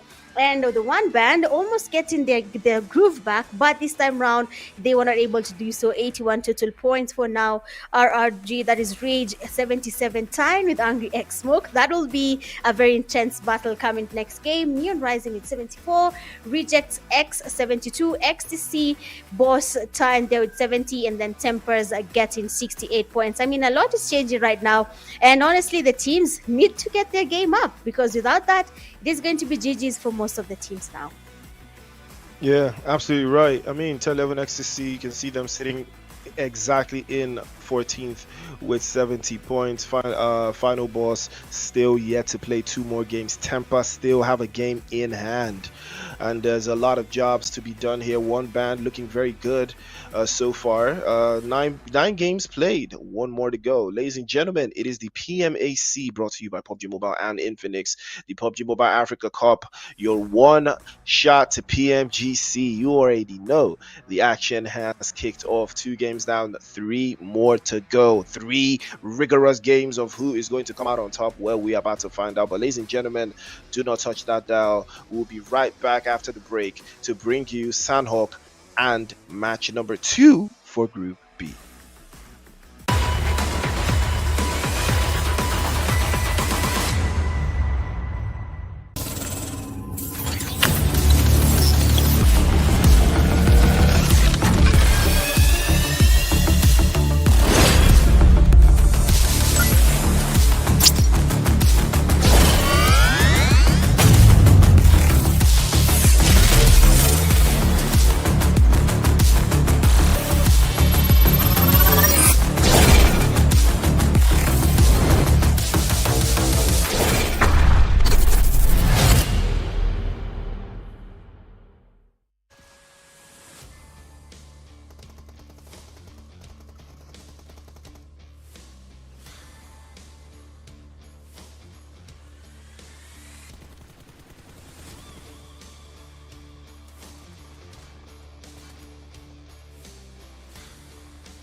Hello guys, welcome back to the PMAC. This is the final day and we have just seen something incredible from the RCs in the previous game. These guys, they came, they dominated and they showed us that practice makes perfect. And guys, don't forget, I am one of your cast, that is the PTK Young Blood. But don't be fooled by the name. I am not the young, but I am the man himself, the man, a Young Blood. I know already you know Mitch was here. They were doing that is the first game, the second game. That was quite awesome to even watch and hear them cast. That was awesome. And guys, right now, this is the third game of the day, and that is the land that we all love. One of the shortest maps when it comes to these PMAC and PUBG Mobile in general. That is Sanhok, the land of campus, the land of the greens, the land of the trees, the land that we all love. That is Sanhok. Mitch, what are you expecting in the next map? Oh, PTK, you have seen what is happening. Asking me what I'm expecting is putting me on the pan, and I'm not ready for that. We're going again for Group B, and you've seen what Group B can do. I mean, Rescue eSports did a major comeback there. They got 27 total points from just one game. If they pick up the same mood, we might be seeing more of RC. And if they don't, then maybe we'll be seeing other teams. So asking me what I'm feeling, what I'm expecting, honestly, for this last day, PTK, all I can tell you is every expectation you've laid on the table, put that aside. Just watch the game and be prepared to be impressed. Oh my goodness me. Honestly, guys, I even don't have the words because today has been something like I didn't even expect. We've seen Team Unique with 3 players. They were still dominating. We saw the Rescue eSports, and these are the teams in the Group B. We have the RRQ, one band. They were great. The Rage eSports, these guys, they brought the action, but unfortunately, the zone was not on their side. We saw the 3 crowns. They need just some few points for them to get safe. Tempers, that is where the tempers are running high because they must outdo themselves when it comes to this game. They need at least to get in the top 3 for them to be able to secure a spot in the top 14. The Mercenary Union are also at that, can I say, the linear line, the line between the top 14 and the teams that make it. And guys, this is honestly awesome as we continue to see this action. I love how these teams are continuing to improve their skills day in, day out. They brought the... When you look at these teams, honestly, when you look at these teams, when you look at them, their performance on the day 1, their performance on the day 2, right now, I believe we are seeing some, can I say, boys to men. Right now, the way these guys are playing, insane. And without much further ado, guys, it is happening right now. This is the match number 3, and that is a Sanhok as we know it. And guys, get your popcorns out, get your popcorns ready, because it is about to pop. It is about to start. And look at this plane path. I think this is one of the cheekiest plane paths cutting across the northern part of Sanhok. Tatmok, Mongai, Camp Bravo, Paradise Resort, Bootcamp. We are expecting to see teams landing at these exact position because when it comes to today, you have to go all in.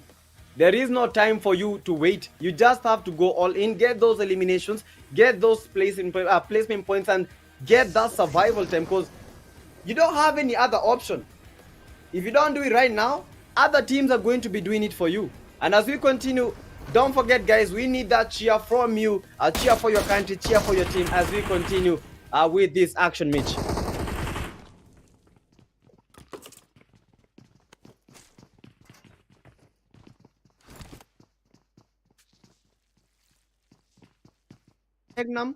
Already we are seeing a knock in the team. And the push is starting. That is the Paradise Resort, one of the hot drops. And we have the bootcamp area, the RRQ69 already in the building. And already they are making it happen. They were knocked, but they got the revive early in the game. So this is what I was telling you. The pressure is mounting, and you must mount the pressure to other teams. You need to put the pressure on them. You need to get those eliminations. You need to put your right foot forward. You need to get those eliminations. You need to get the placement points because it is now or never. And already we are seeing a fight. That is the shard from the Mad Monkeys. This is the land that they all love. This is the land for them. One of the most beloved. I've seen these guys. They play very nicely when it comes to Sanhok. But is this going to be their game? shard from the Mad Monkeys are still holding his position with the Abakan. with the DBS, and they are trying to make the push. Your might, RRQ69. We have Solid. We have the MS 110. Right now, Bootcamp being turned into a hot zone, into a hot drop as we know it. Bootcamp, this is the place where you can get a lot of eliminations, and this is also the place where you can get eliminated early in the game. So you just have to fight your best. You just have to bring your best fight here. Otherwise, you are going to be losing a lot of points. Because let me give you a scenario. So let's say if these teams, one of them gets eliminated from this room, how many points are they going to lose? Now that is the question, and I know these kind of questions, they are running in the heads of these players. The Rex and Ragnam Quick are still holding that position, and as we continue, we are waiting to see some top clutches. We are waiting to see what just happened, guys. I'm looking at the teams that are here, and one thing is shocking me. Look at the RCs. They are out. The RCs are out. Oh, what? RC is The RCs out? are out. No way. No way. That How? is quite sad, man. Oh, wow. RC going back to lobby that early is really unfortunate, and I do not think it is something they'll be happy about now, seeing that they had really given us a big comeback. But anyway, anything can happen. All they have to do is pray and hope that the teams in Group B and Group C will not be able to close that margin that they have already been able to close themselves.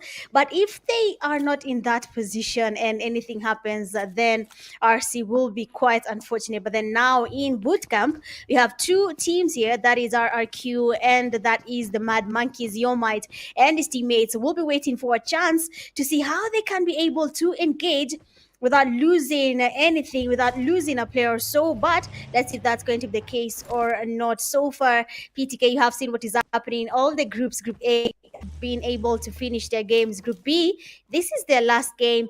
And I don't know about Group C. I feel like Group C is the luckiest group right now in this PMAC group stages. Honestly, you might call it lucky, but I will not call it lucky because playing in a game where you expect to get certain points, that game you not play as yourself. You will have a lot of pressure. I know you'll have the advantage of knowing the points, but guys, before that, Regnam, they are fighting at the moment against the Mad Monkeys. This is the RRQ69. All going for the push. Your might on the roof. And we have the street.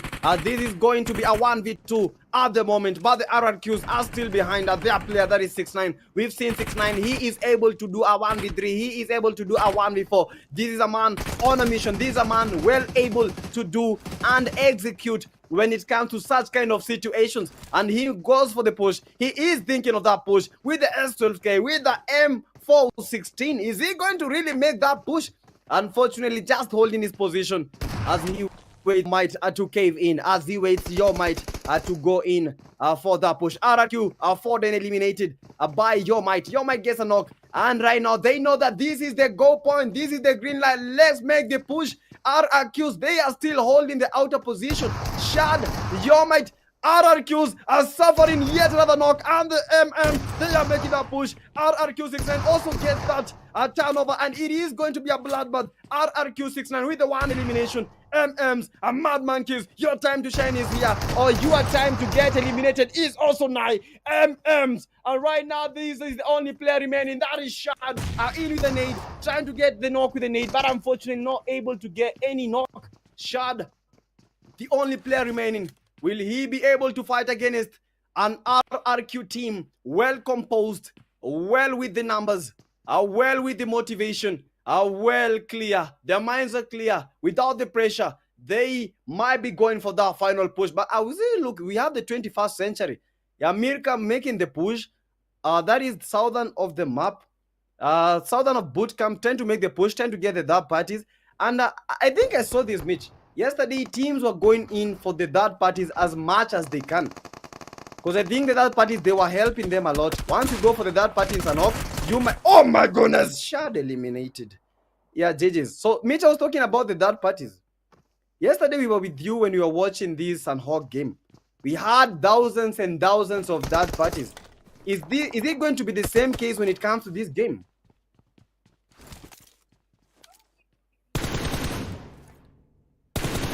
be trying their best to be able to get as many points as possible. And if it means being in the third party, being the ones giving other teams a hard time, then why not? So most of the teams will really be on that side. They will try to get as many eliminations as they can, be able to get as many teams back in lobby so that they can increase their chances of winning. So yes, I believe we'll be having more of that. I believe more teams will be trying to third party the games. They will be trying to see, I can hear some fire somewhere, so let me try and engage and see if we can farm something from this. So I hope they're trying to do that, because if they're not, then maybe we're going to be having a lot of teams letting others win easily without causing some trouble. But what is PMAC without trouble? You have to make it hard for everyone. At the end of the day, we all want to win. But when you look at bootcamp, it seems like the fight is still going on. It seems like the battle is still ongoing, and the players from 21st Century are receiving the damage. Their light is quite low. He will try going for that, push his teammate, being able to get a knock there. And of course, 6ix9ine is trying to get closer, leaning on the wall here. And of course, Light does here, immediately goes in for that push. He is quite confused there. He misses the shot, but then amazing comeback there. The reflex was just in point for 6ix9ine, and he does get that knock and the thrust on Light. Right now, 21st Century is not receiving anything so far. 6ix9ine is still on a killing spree right now, getting the knocks and the thrust with just the S of K and the DBS, and then he's not going to be taking any breaks so far. He wants to take on the last man standing in a 21st Century, but first I need to get my numbers up.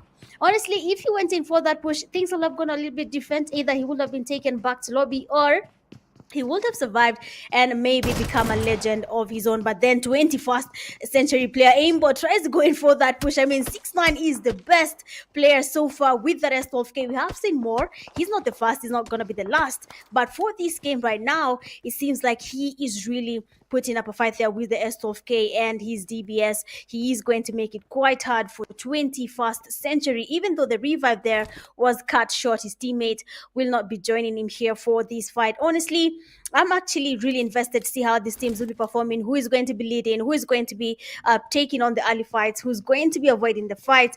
Everything here is in play, but for RC, that's quite disappointing for them, but we'll see if that's going to be changing. Honestly, PTK, if you are RC, you understand what they're feeling right now, because that is a huge loss. Yeah, that is a huge loss indeed. Right now, 21st Century and the RRQs, they are down to 1 player each. But look at the eliminations that these teams have garnered. That is RRQ with 6 eliminations, and 4 of the eliminations coming in the hands of the 6ix9ine. This guy, as I talked about him, this is a menace. This is a machine in the making. This is a pro. He knows his game. He knows what he does. RRQ, they have the 6 eliminations, but only 1 player remaining. 21st Century with the 5. MUs trying to hold the area outside the bootcamp so that they may get that party. Yeah, they got 1 elimination from the RRQ. The player that was getting revived, the MUs were able to steal that elimination. And guys, as we continue, don't forget, this is the PMAC 2025 group stages final day. We had the first day, second day, day number 3, day number 4, day number 5, and right now this is day number 6, and the finals, that is the LAN, will be in the Charter Hall that is in Nairobi, Kenya. I can't wait to see and interact with all these teams. Eclipse eSports, only 2 of the players are remaining. Right now, Eclipse are getting pushed by the 1 man, bringing some tune to the game, bringing some tune to the Eclipse. But who are the Eclipse? Eclipse eSports, they are retaliating. They got 1 knock, but they were also knocked. Only 1 player from the Eclipse eSports is remaining, and the 1 band, they need to make the push, and they finally get the Eclipse, and the lights out for the Eclipse eSports. They are downing in a point right now. These guys don't even believe what is happening to the Eclipse. Time to shine? No, darkness is too much for them. The darkness just blinded them. Blinded by the lights, not blinded by the darkness, as we have seen. And GG's, honestly, Mitch, GG's. Yeah, I mean, GG's for them. Eclipse is always receiving strays. Honestly, they're always told how their lights are getting dimmed. It's quite funny there. But honestly, Eclipse in the last game, they did start the early fight. Oh, but then 6ix9ine goes in for that push. I mean, someone needs to get 6ix9ine on a fish right now, because that shotgun is very dangerous. He understands how to use it, and he uses it to his advantage. Honestly, that was an amazing push there for Eclipse. Like I was saying, The last game there in Miramar, they did dominate. They were able to get a good number of eliminations as early as the first 5 eliminations locked in. But now in this game, it seems to be a little bit different. I think Miramar and Sanok should not be put in the same line together. It seems like the players are not really adapting fast when they move from that map to this one. But at the end of the day, what is PMSC if it's not challenging? I think we are all trying to make it to PMGC, even us who are not playing. So they really need to put, they need to adapt fast. But right now, Temper will be engaging in a fight against Navy Seals here. Kaza trying to cook up a nade here. He needs to be confident with that nade. One perfect nade could get him 2 eliminations for Temper, but then that nade doesn't really land where they are. He's not even aware of their position.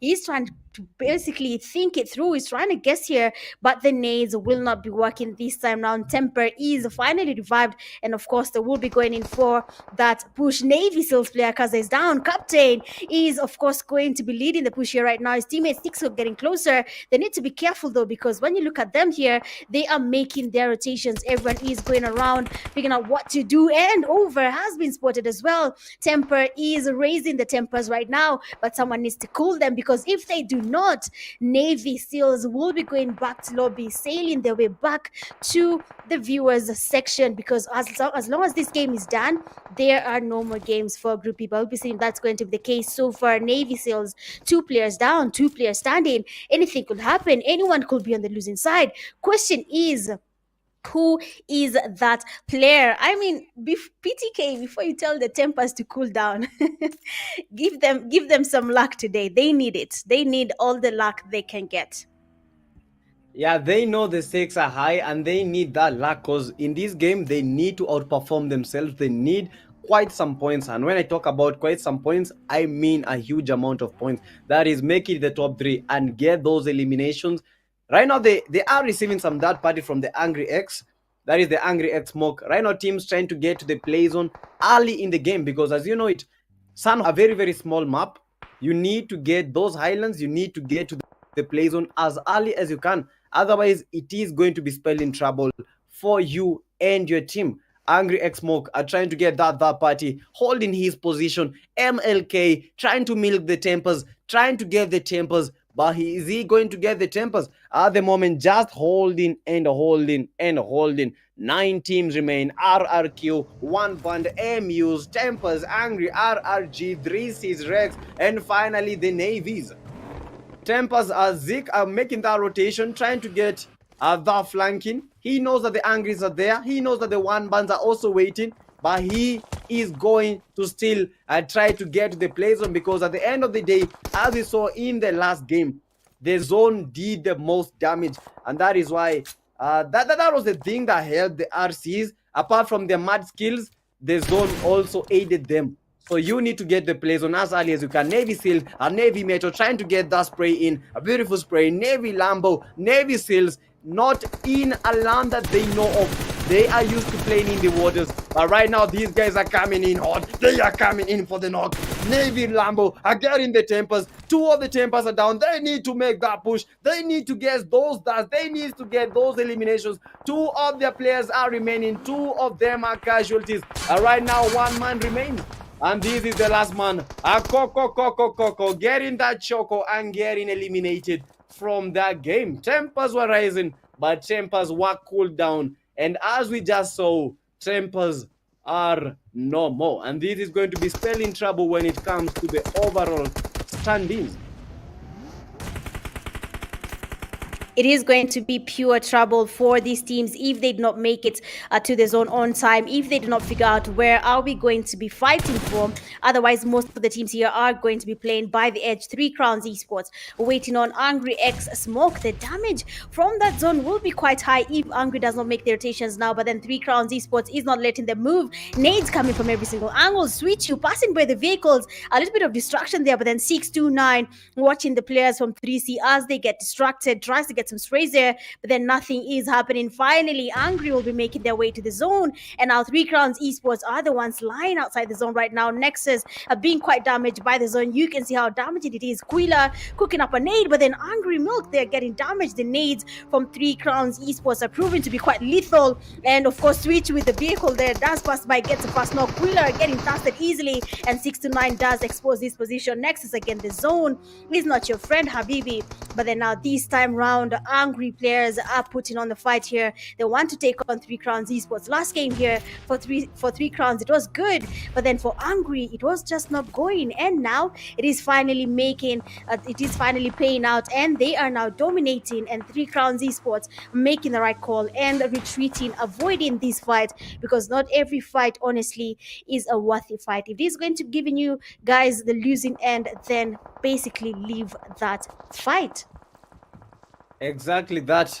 At times you have to fight, and as a soldier you need to know when not to fight. At 3 Crown Esports at the moment, their throne has been taken, but have they made it to the top of 14? I believe so, but I'm not that fortunate. We have the 1 band with the 4 eliminations. Navy's with the 4. One of the Navy guys is remaining. MUs, they are going for the push. And this is the Rage Astronova. A Rage Astronova, they are building in. They are going for the push. And these are the men at the moment that they are bringing to the Angries. They are giving the Angries a one time, a one moment, a one push. And they are giving them a hell itself. Angry Aspect, a 0 elimination, but got the dust for the team. He has 5 eliminations for the Angries. 2 of their players are remaining. That is the Angry Aspect. We have the Angry 6 to 9. These are the 2 players that are remaining. One of the Angries is down, but they are trying to get that revive. Are they going to make the push? Are they going to hold their position? Are they going to make that team suffer because of getting that knock when it comes to one of their players? I think they got the revive. So right now they are back to three members in their team. A trio, RRGs, Angry X-Smoke. Yeah, who will dominate? These are the RRGs trying to smoke out the smokes, trying to smoke us the Angry. They are angry indeed. They know they need to get those eliminations. They know that this is their time to shine. They know it is now or never. Smoking the lobbies, Angries. But are you going to get out of that area? Are you going to reposition yourself? The MUs trying to hold that part. Yeah, holding the zone. MU Glizzy got the 1 band. Right now trying to get those cheeky finishes, and this is the third party that I've been talking about. Never be shy of taking the third parties. At the end of the day, who cares if it was a third party that you got the elimination with? Who cares how you got the elimination at the last bout? The elimination just counts as an elimination, not as an elimination from a third party, not as an elimination from what? Just an elimination. And as we continue, 5 teams remain. And these are the teams. We have 14 players in this building. Angry X-Smoke are getting up by MU Sasuke. Sasuke getting the Angry 6 to 9. And the Angries at the moment. This is getting crazy. And this is making, this gotta make them angry. MU Sasuke, look at the positioning match from the MUs. They know that they have 2 teams. They can get all those eliminations. And that is, I believe that is why they are holding that position. What is this?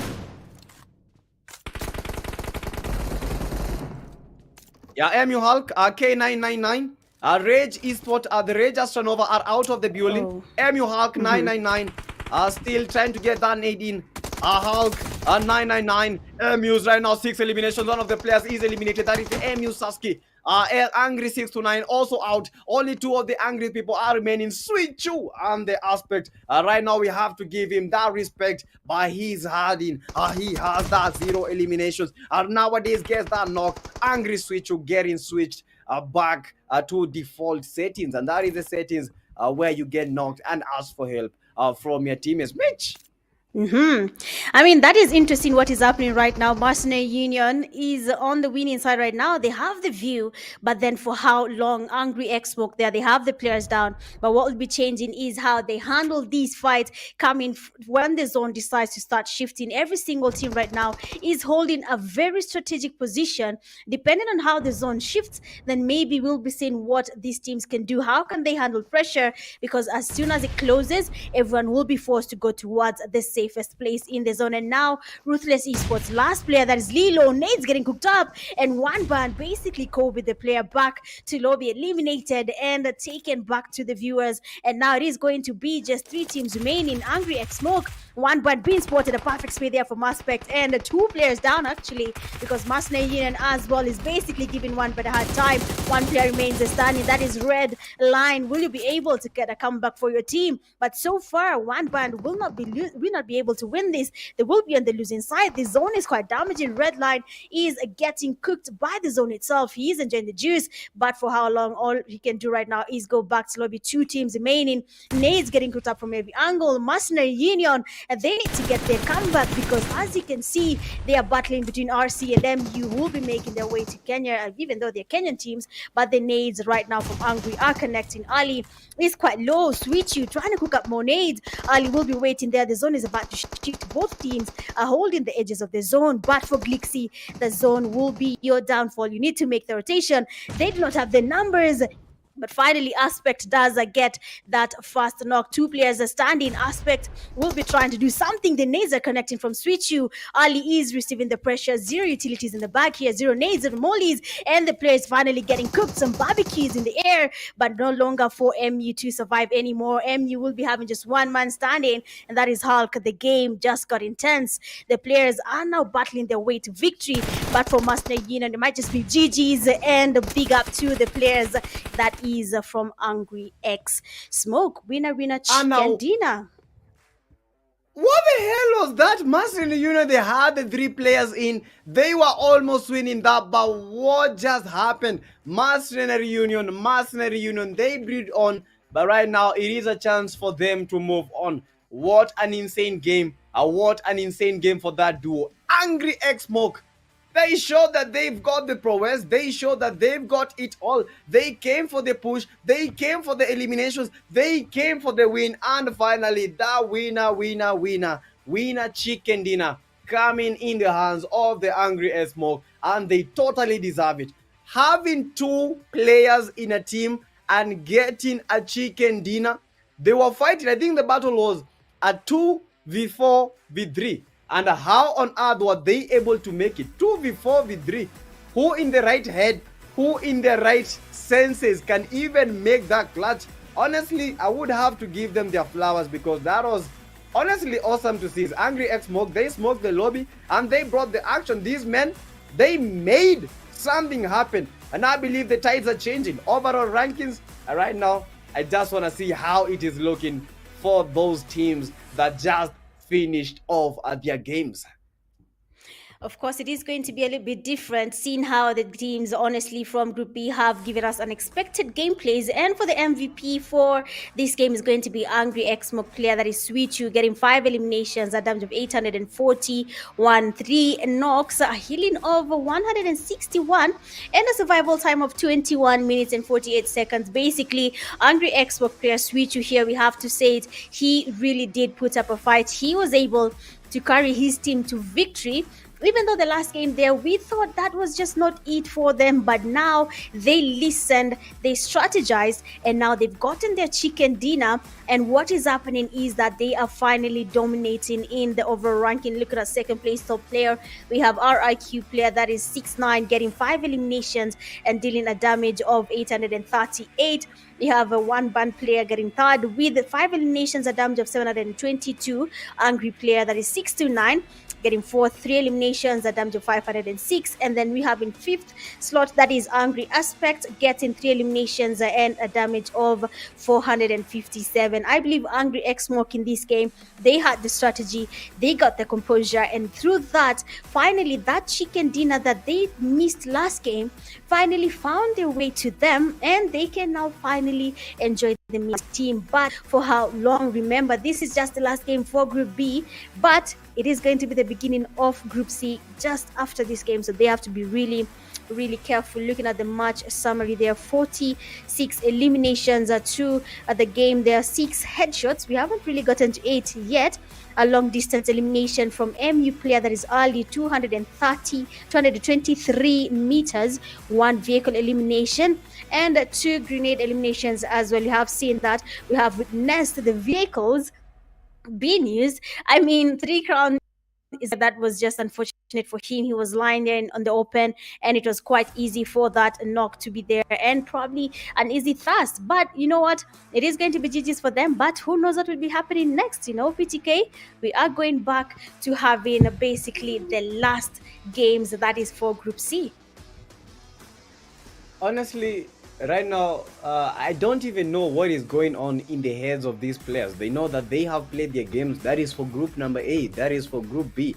Right now, I believe these guys, they are all eyes in when it comes to the last group, because they know mistakes from the group that is heading next. That is a group C. If group C makes a mistake, they might be getting the top 14. But if group C teams clutches, I think it is going to be a turn around. And these are the class that we were seeing. The Mad Monkeys, they were getting butchered and toyed around with the RRQ69. 69 is very lethal. And as we saw, this man was able to get 4 eliminations, and I believe 5 eliminations in total for himself. This man, he came, he tortured, he made that happen. And that was the final push that he made with the S12K. He was able to make something beautiful, and he was able to make that awesome. Navies, they lost players in the early in the game, and I believe that was one of the biggest disadvantage. But that was a good game from Temper. Or although they didn't get the game that they were expecting, I believe that this is going to be a learning curve when it comes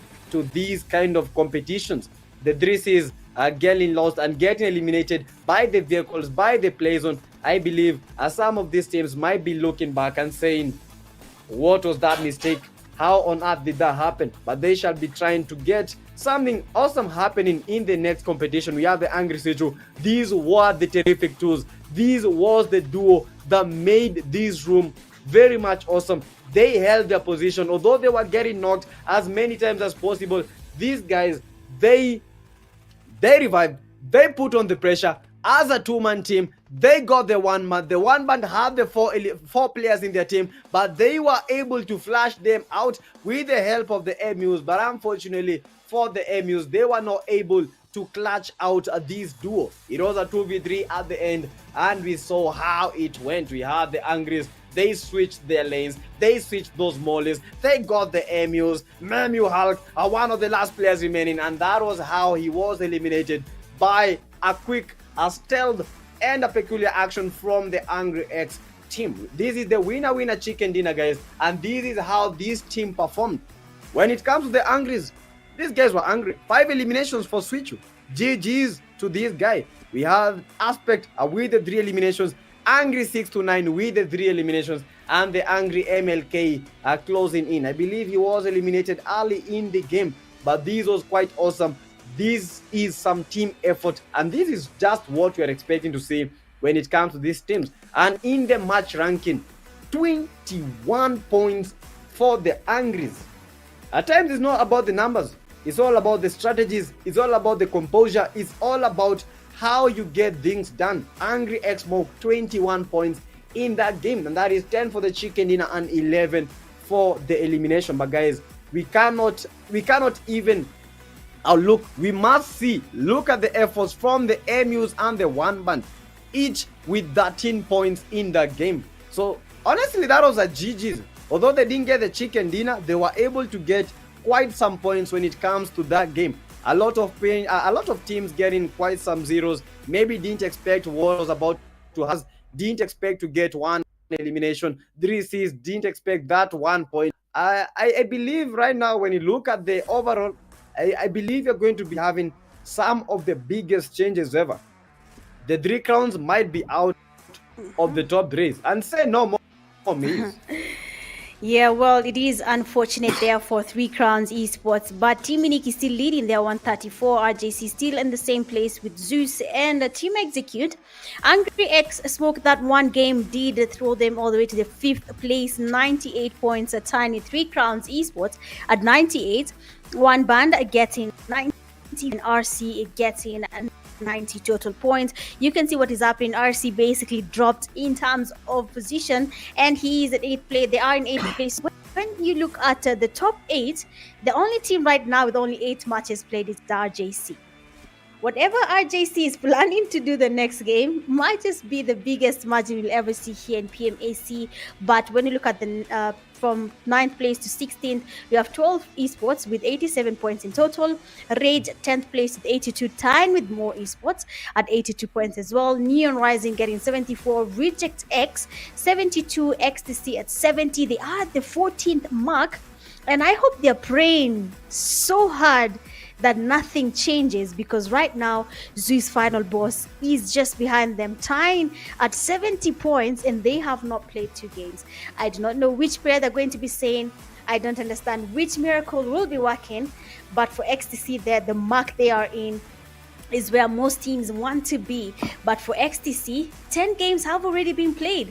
For Zeus Final Boss, only 8 games have been played. But you know what? Thanks to Pubg Mobile and Infinix, we have the PMAC games here, and they came from nowhere with the GT30 Pro. They rise, and so can you. By now, win a trip to 2025 PMGC, be their #1 fan, and outplay the rest. But of course, we cannot say much, just to wait for the last 2 games for Group C. For now, we'll be taking a very short break, and then we'll be back to start the games for a new group.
All right, we are back again, and this time round we have a different group playing these last games, and of course that is Group C. We have watched Group A, Group B, and now we're in Group C. We have seen pure fumbles and pure comebacks all in the same time. So right now, Pretty K, for Group C, because last time you put me in the frying pan, it is your time now.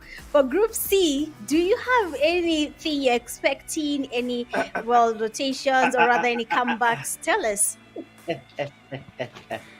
Honestly, when it comes to comebacks, I'm not expecting that much big of a comeback, but I'm just watching out for the RGCs, the X-Force rejects from South Africa.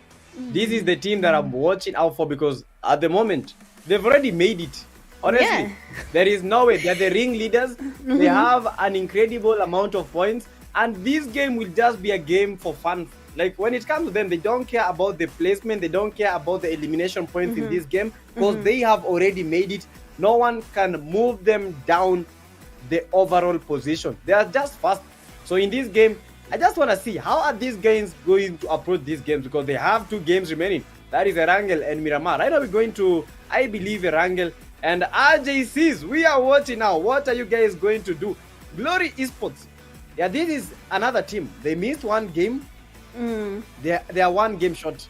They are 1 game short.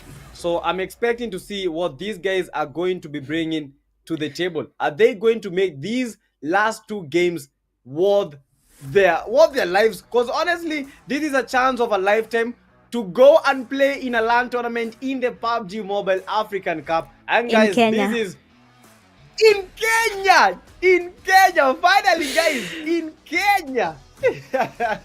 I just can't wait to see what this Glory team is going to bring to the table. I've seen Espada. Espada is quite... I think Espada is one of the most improving. But at the moment, they need to do a lot. Yeah. I believe they need to do a lot. Espada is good, but they need to do a lot. We don't have any team that is lower than minimum. We don't have any bare minimum team. All the teams that are here, very competitive when it comes to the Pubg mobile esports scene. We have seen them in tournaments. We have seen what they can do. We've seen them in the day number 1, day number 2, day number 3, day number 4. And this is the day number 6. This is the final day. So we are expecting to see something awesome coming from all these teams. Espada, X-Force Rejects, Glory. We have the Galaxy. We have the Donkeys. We have the Air Force. We have the Evil Ones. What is going to be happening in this Erangel? And as you know, Mitch, Erangel is one of the best maps ever, right? Yeah, I mean, if you do not know how to maneuver Erangel, we don't know what we can tell you, but you can play it as much as you want in Ultimate, in normal classics, and it's basically the best and easiest map in PUBG Mobile. But looking at the zone where it's going to be landing now, looking at the flight path, it is seeming to be more on the southern side, cutting across Erangel in the middle, almost really to perfection, but more on the southern side. So we'll be seeing where the teams are choosing to land. But so far, most of them are choosing to go towards the northern side. And Pubg and the gods of the zone might decide it is going to be on the southern side, and then now all the teams will have to come towards military base. Anyway, I'm just thinking it through.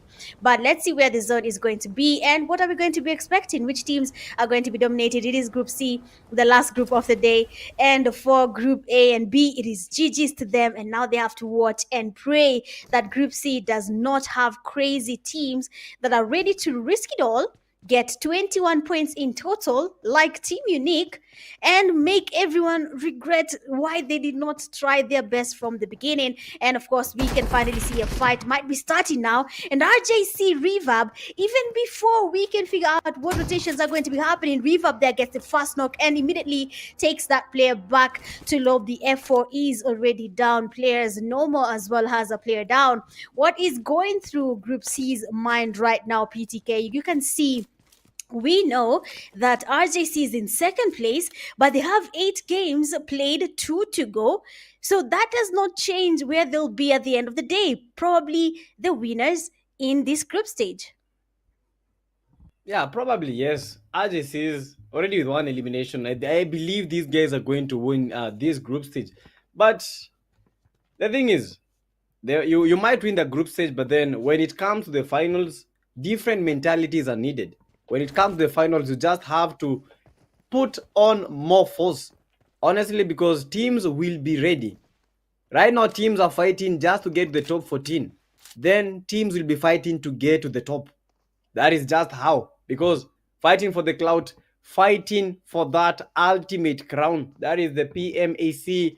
That is, I think that is the cup. Yeah. Because I want to see teams holding that cup, holding it high and winning and celebrating. Because this is one in a lifetime chances at the PUBG PMAC, and I believe we shall be seeing this in each and every year. And guys, as we continue, the RGCs already they started their game. We have the reject paradox, the rejects also making that push. These are the reject X, and as I told you yesterday, we have the reject X and we have the X Force reject. Please don't get confused so much when it comes to that. The Tribe Warriors are also another team that is bringing their all, but they are clinging on to hope as we speak. So they need to do all their best. They need to do their all in order to stay in the top 14. We have the normal, we have the OBPs, the Air Force, the Rejected, Spada, DTs, Evil Ones, Bows, DKs, TBW, Glory, Galaxy, and finally the RGCs. Right now, the only blood is the blood on the hands of the RGCs. Evil One eliminated under the Rejects. That is the RGC and the Reject themselves with one elimination each. And the action has just begun. Don't forget, guys, if you are watching this stream, if you are watching this competition at home, always remember to spam that flag. Always remember to give support to all these teams. Always show up for them, because these teams, they are representing your countries as much as they are representing themselves. And as we continue, guys, this is just a bara beginning, but this is their first of 2 games. They are playing Erangel and finally finishing off their group stage with the best map in the game, that is Miramar. Exactly. When we go into Miramar, there we'll be seeing how the teams will be performing. That is still Group C. But for now, here in the 4th game of the day for Group C, it is the first game. We are yet to see them at their best. We are yet to see what potential they're carrying in PMAC. And what you can see is that the 13 teams have joined the game. When we had Group A, only 10 joined. So you can see Group C, they know the chances they have here are very high of changing the leaderboard only if they get their points up, if they get the eliminations right, if they get the placement points right, then maybe they will be able to change basically the leaderboard for the overall ranking. And right now, Team Glory getting closer to Reject. They are holding it. Aura is just lying in the building. One small mistake from the Glory and we'll be seeing knocks from every single angle. Someone might just be really surprised here. Someone might break their device out of shock, but now he tries to hook up the nade and Glory does spot him there. The damage is in and he knows that Arara is low and he goes in for that push. Amazing DBS knock. The players from Glory trying to get closer. Arara is not losing anything now. He is getting the damage on Glory and nade is getting cooked up. Might just be connecting, but Ara can hear everything. Goes in for that push. Then this time round, it is not going to be GG's for you, Arara. You'll be better luck next time. You have one more game to get that point back, but for now, Reject X, they are down one player. That is Arara. What will be their take right now? And you can see Evil One 7RB trying to be sneaky with that push, but I don't think that is how it works. But somehow it has worked and they cannot see him, and he made it to the buggy, and probably he will be using that to get on that push. They know Glory has taken on a fight. They know there have been casualties, so why not get in there and try the third parties, or rather still some line eliminations, people on their knees there just to help them lay down. You're not yet to see that, but for Evil Ones, you can see what they're doing. PTK, this is what we love. Slowly take your time, surprise people, let people feel the warmth of PMAC last games. Yeah, honestly, right now I believe we are seeing some new strategies in the game, because teams are not pushing that much. We've seen the first games. We've seen how teams were pushing. They knew that those are their last games. But these guys, they know. They know that they have to perform in their first game. This will be the game that will determine whether they will be safe or whether they will be not. Because looking at the Rescue Esports, these guys were able to get very many points. I believe 27 or so points. Not that accurate, but that is just 27 points when it comes to that first game. In the second game, they were eliminated, but the first game, that is where it was crucial for them to win the game, because they got that and it propelled them to the point. I think the position number 8 right now, maybe a bit lower, but yeah, that is just it. GG's for them. And right now the teams, look at the mentality. Slow push, slow movements, not a lot of hefty pushes. And this is the glory Garcia. I'm getting that knock. And this is the man. He is pushing. He is getting knocked. Oh my goodness me. This is a one-man army. And this is a one-man massacre. Carnage and carnage as the glory team continues to spell turmoil and carnage in the game. And this was what I was talking about. Glory eSports, they are one game short. Will they be regretting the decision made when it comes to the overall rankings? Yes, they will. I mean, every single call you make in these last games will be counted. Every single win you make as well will be counted. So these players really need to be very, very careful. They need to figure out, are we making the right calls? Because if you lose, then that is it for you. The leaderboard is changing. No one is going to pause their results for you to catch up. So all the calls that these teams are making will somehow affect their overall ranking at the end of the day. So they really have to be careful. Even for Glory here, yes, they have the eliminations, they have the points, but they're down numbers. But we cannot talk about that. I mean, Team Unique beat the odds here, but they really need to be careful about the calls they're about to make going on in these games. Are we going to be pushing anymore? Are we going to be waiting it out? Everything is going to be counting at the end of the day. Yeah, true that. At the end of the day, guys, it all sums up to that overall ranking. And as we continue, guys, this is the Glory Esports. They have the most eliminations when it comes to this game. Quite a different narrative when it comes to these games.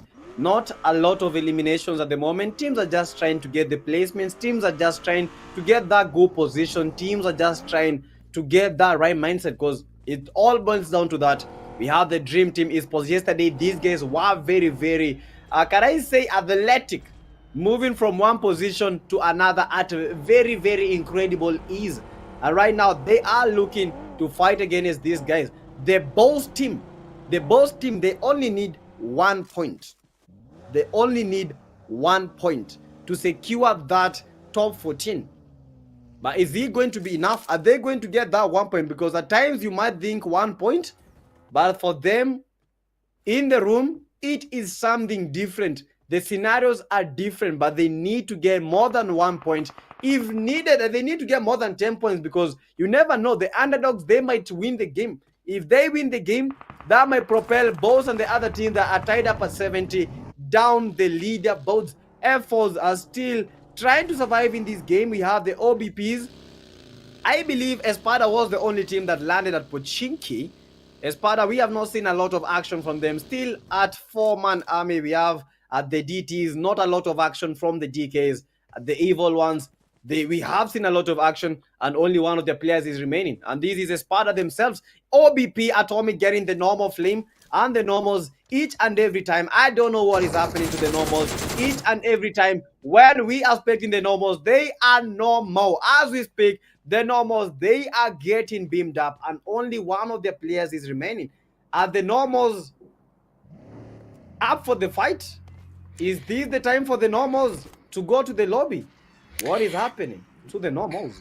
Yeah, I mean, they really need to think it through there. But unfortunately, even in terms of numbers, no more.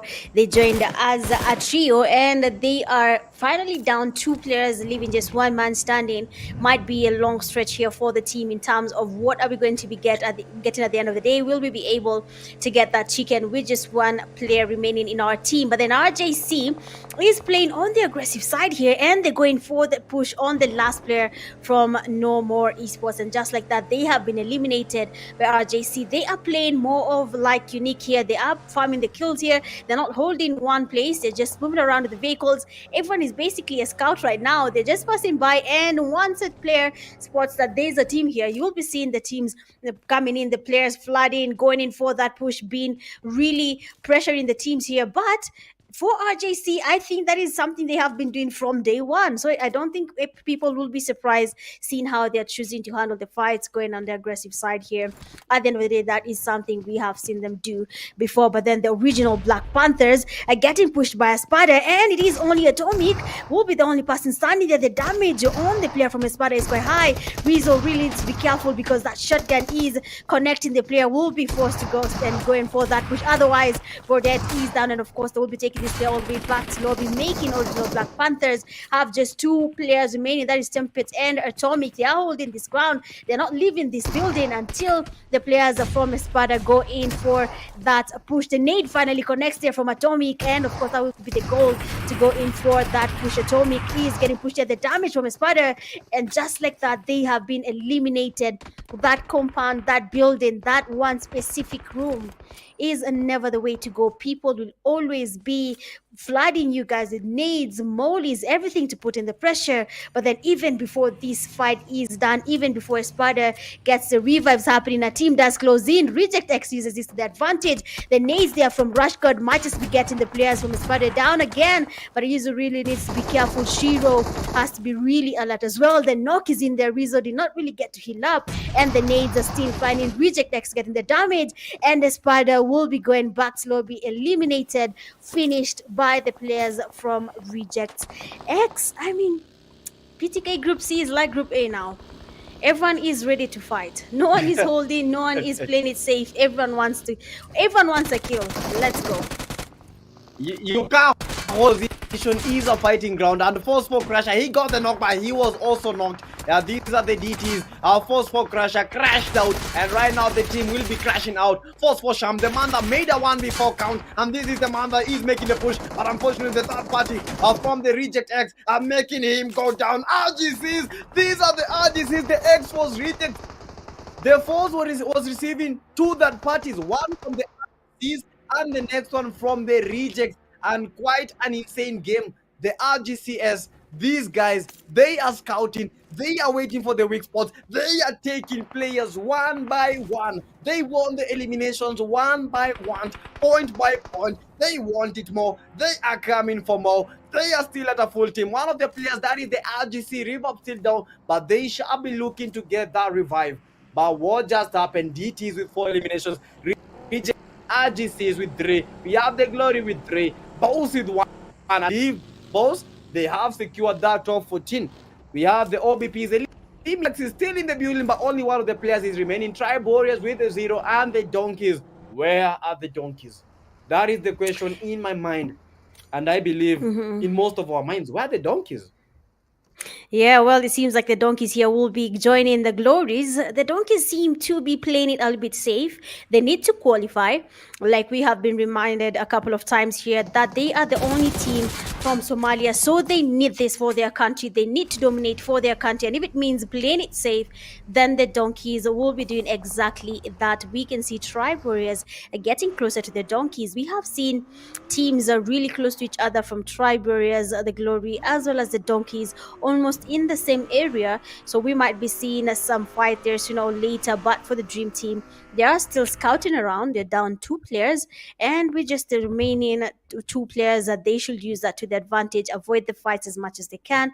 They do not have the numbers to take on the early fights, seeing that most teams here in Group C are ready to engage in fights. And now finally Zeus final boss there. They'll be going for that push on Tribe Warrior player that is top C, immediately stopping there because they did not make it, and they can see fire from every single angle. Top C with the damage on the players from Zeus final boss, but top C, you are just but one man. Your teammates are not that close. The Donkeys are closing as well. Look at that grenade. Might just be the best grenade here, but that nade doesn't really connect. Top C in the middle of 2 teams. Deidara trying to cook up another nade on top C, might just be connecting, and that will be leading that push for the Donkeys. Seeing Tribe Warriors, he's only one man, and that is top C. And finally Hancho with that knock, and immediately they realize that knock has been confirmed. They will be trying to wait for that push, but unfortunately the players from Tribe Warriors are not that close to top C. We can see his teammate, they're getting knocked as well. They're taking on the Zeus final boss. 2 players down again. Tribe Warriors losing numbers, and they might just be going back to lobby. Madness being the only person standing, he has to think on his feet. Is he going to take on this fight, or will he be going away from the players that is Zeus final boss? The nades are getting cooked up, trying to cook up the nades here, trying to get the players taken back to lobby, but that will not be the case because Madness is not even close to his teammates. He is snaking, but not here in this grass. He is somewhere else playing it safe, because as of now Tribe Warriors are losing numbers, are losing the points. For them it is going to be GG's as well for the evil ones. What was that grenades from final boss? What was that? That was just a nade out of intuition. That was just a nade. not expected by anyone, but that was a need that was needed in that bout. DKs are still survive. One elimination for the DKs. Galaxies right now, they are seeing different stars. They are still in it. They are seeing it all. They came for the wonders. They came for the drill. They came for the stars. But right now, they are not the stars in this galaxy, in this lobby. DK Data, they still making that push. We have the glory with the 3 eliminations, still surviving this fight. Reject, we have the 5 eliminations. We have the DTs with the 4. RGCs right now down to 2 men. One of the guys is down, but they get that revive. 3 eliminations for the RGCs, and I believe we shall be seeing a different ball game when it comes to this game, because the RGCs, they are not farming as many kills as they have been doing. That is when it comes to the few days, that is the day number 1 to the day number 5. We have seen how ruthless these guys are, the RGCs. First of all, let me mention the RGC, as this is one of the biggest, one of the best fraggers in this game. This guy, ruthless in his game, ruthless in his name. With the S, he will get that W, but is this going to be the same trajectory when it comes to this game number 1 of 2 in this final day? DKs are with their 1 elimination. We have the Ws, that is the Tri-Warriors, at 0 eliminations and down to 1 man in that team. So right now, the team that is making the calls, that is the reject team. Those are the reject X. The DK is trying to push the reject, the team that is currently leading when it comes to eliminations, and they are pushing. And DK Tony, I make that push, I make that bout. I'm very confident, very brave. I like David himself, and this is the man. Final boss is down to 1 man. Final boss is the only man remaining. That is the god of final boss. The RGCs going for the third party. Will they be able to get all those knocks? Will they be able to get that party in? Is it going to be a perfect third party? DKs are fighting, getting the rejects, and I believe the rejects are almost out, and the rejects, DKs, are going to shut the lights out, and they get the reject team. Reject X rejected in this lobby by the DK. They came in for the fight, they brought the fight, and they got that W against the reject X. I mean, that is a win for the Donkeys. And even as they try to rest up, they have a team really close to them. That is the Glory. So anything could happen here for DK, but that revive will be their priority. Hancho is down, and luckily for him, his teammate does go in for that revive. The Glory is aware that there's a team that is close to them, just that they cannot really engage because they are not aware of every other team's location as of now. With the zone closing in, the teams are finally coming together, and some of them will just lose players along the way as they try to figure out compounds that they want to secure and places they want to take on the last fight of this game. I mean, only 6 teams remaining. We are in the 5th phase of the zone. In a few seconds, we'll be going into the 6th phase, and that is where all the action will be cooked. That is where all the teams will be exposed to fights. Everyone will be on the side, over the receiving side, unless you have a compound or the perfect place. You will be the one receiving the crossfires for most of the teams right now. You can see every single team is trying to play it safe. We had another wrangle game that ended in this exact sport, where we had Team Executes getting their chicken dinner, but this time around it is not Group A, it is Group C. So let's see what will be happening for these teams. Are we going to be seeing an impressive last zone fight just like we experienced before, or will it be a little bit different there? But then Ara does a spot, a Dream Team player light, taking him back to lobby, and immediately switches to their stuff. K taking on the last player. I mean, Dream Team, there can be dreams, but their dream is not yet done. They have one more game, and then maybe they will be making it to the top 14 here in the PMAC group stages. But for now, that will be GG's for the Dream Team.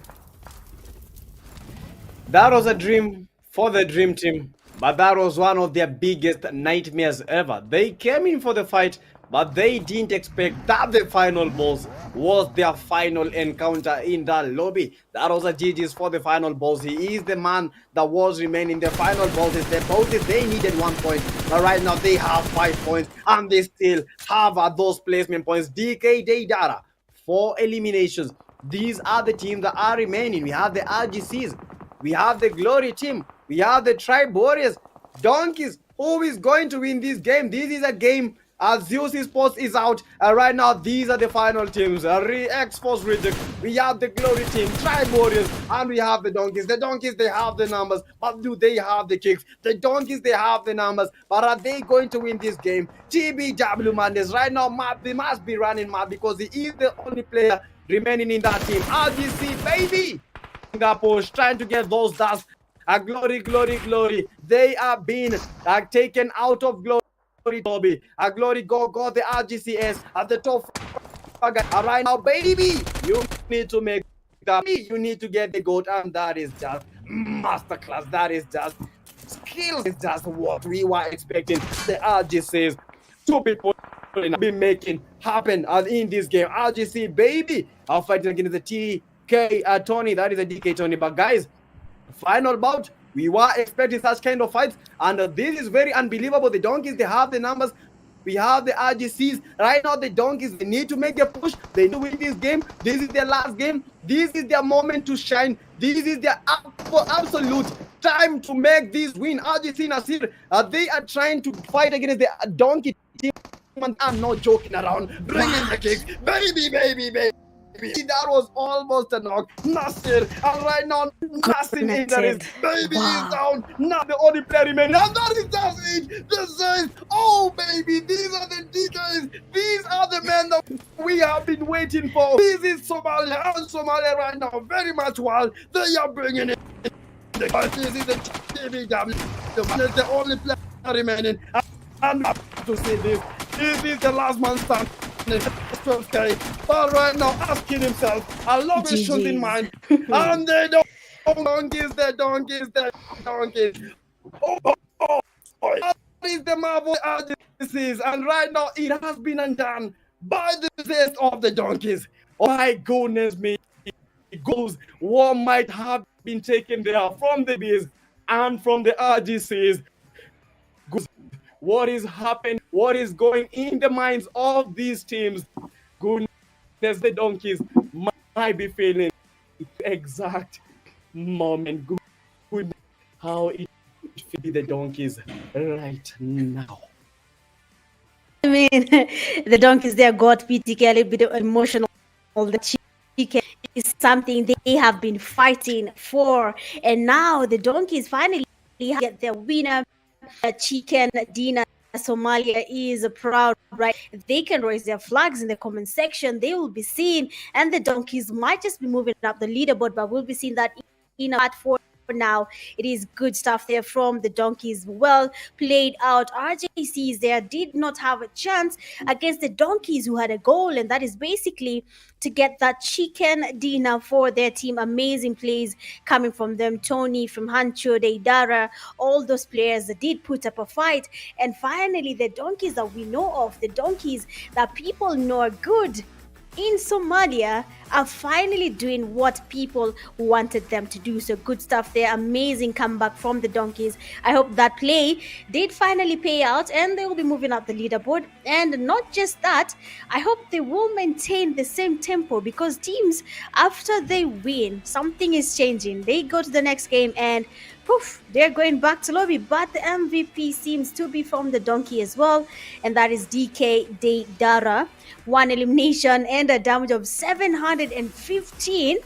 1 knock, a survival time of 22 minutes and 39 seconds, with a healing of 47 done and 4 assists. I mean, we know where those eliminations went to. Basically, the teammates probably got those kills, but the top players, we have Reject X player coming in second, as Paradox getting 3 eliminations and a damage of 579. Third, we have RJCS, 3 eliminations, a damage of 523. Fourth, RJC Baby, 2 eliminations, a damage of 451. And then in the 5th place there we have Glory player, that is GOAT, with the 2 eliminations and a damage of 407. I mean, as when you look at this here, PTK, you can see how the teams have distributed themselves across the game. Yeah, that was quite a game. That was quite a sight to see. We have, honestly, I would say a GG's. And for the match has been great. 43 eliminations. We have 9 headshots. Longest distance elimination, that is 352 meters. That was from the RGC. Baby 74. No airdrop was looted by Luke at the grenade eliminations, 4 grenade eliminations, and the numbers are continuing to increase when it comes to the grenade eliminations one by one. We see players having a lot of grenades, having a lot of mollies. Vehicle elimination, that was only 1. That was a good game, honestly. And that is just what you wanted to see, because look at the underdogs. The DKs, I believe they were underdogs in this game. If you look at the overall ranking in the day number 1, day number 2, day number 3, these guys, they were not leading as much. But in that game, these guys, they brought their all. They had the mindset. They had the skills. They had the time to execute each and every action, each and every skill that they were to bring in this game. That was just but a first match. But guys, this was what was happening. This was the moment, the opportune moment that the Glory Esports got one of the best players from the reject team. That was Arara. Glory Gosio with the 1v2. This was one of the most craziest fights. This was one sight to see. Glory Gosio got quite some push. Honestly, as a player fighting a 1v2, this guy was calm, he was chill. Espada, they made the original Black Panthers beg for mercy, but the third party, that was, I believe, was from the rejects. They came as a 3-man team and they got Espada. It was a game riddled with a lot of that party, a game riddled with a lot of pushes. You push, I get the eliminations, I get the knocks, I steal the knocks. Who cares how I get the knocks? Force 4 crasher, they crashed out. They were eliminated as soon as they got to this position, because we have that parties are from the RGCS, from the rejects, and this was just it. Honestly, when it comes to these third parties, I believe you should not put all your eggs in one basket. Don't push all at once in the same position, because you might be trying to rescue a teammate, but then maybe all the teams are just waiting for you to do that, and then you get eliminated. So I believe at times you just have to have that spotter who will be providing that spray, that cover spray for you and your team as one of you tries to rescue that guy. This was the insane fight that we saw at our final boss with the 1v2. Oh my goodness, this was just all of it. He made that knock, and that was one of the most cleanest S12Ks that I've seen in the game. That was a GG's for him. The RGCs, they thought that they would dominate this game, but unfortunately, they only got dominated instead. Although they got some eliminations, I believe almost 8 eliminations to their name, but the DKs, they had the numbers, they had the position, and they had that push, they had the morale, and that is why the DKs, Dybala with quite some nade, Nasir, Baby, getting knocked, getting inched out, and this was the last fight. The TBW Madness, he had some mad fight, he had the craze in him. He knew that he would have made it happen, but unfortunately, you know what? It's a numbers game. You might get 2, but then there are still 2 more players waiting for you. So how many men can you eliminate for you to have that is? These are the chicken dinner holders, and these are the DKs. DK Dedara with the 1 elimination. We have the DK Dybala, 1 elimination. We have the DK Huncho with the 3, and finally the DK Tony with the 2 elimination. The damage was evenly spread out between all the teammates, as you can look. 715, that was for the DK Dedara, but all the other teammates, they were evenly spread. 715 damage with 1 elimination. How on earth is this even possible? Bitch, are you looking at this damage? Yeah, I mean, with 1 elimination. well, you can see what is happening across the team there. I mean, everyone had the damage, but I think people were taking the eliminations. It happens, but looking at the group stage here, the day 6 game for DK here, 17 total points, and we have second place, that is RJC, getting 13. Third, we have Glory with 10, Zeus Final Boss getting 8, Tribe Warriors 6, tied with the Dream Team and Rejects X, and then 8th place we have Espada getting 3 points. 9th we have F4, 2 points, tied with the Evil Ones, and then 11 and 12 we have Galaxies and Original Black Panthers getting 1 point each from that game. From No More Esports, Riz Esports, Insane, and 4B4M, Unfortunately for those teams, they do not have any points so far, but that will be giving them quite a dent in terms of the overall ranking. So I'm really invested to see what is going to be happening with these teams, what is going to be changing, and which teams are going to be dominating. And it seems like Team Unique is still leading 134 points in total, with RJC getting 132 points, second place. But remember, RJC has one more game to go for Zeus Moris. That is, they have 113 still, with EXE still at fourth place. For Angry X Smoke, tied at 3 crowns at fifth and sixth place, 98 points each. One Bandit at seventh with 94, and then RC at eighth place, still points there and still in the first page.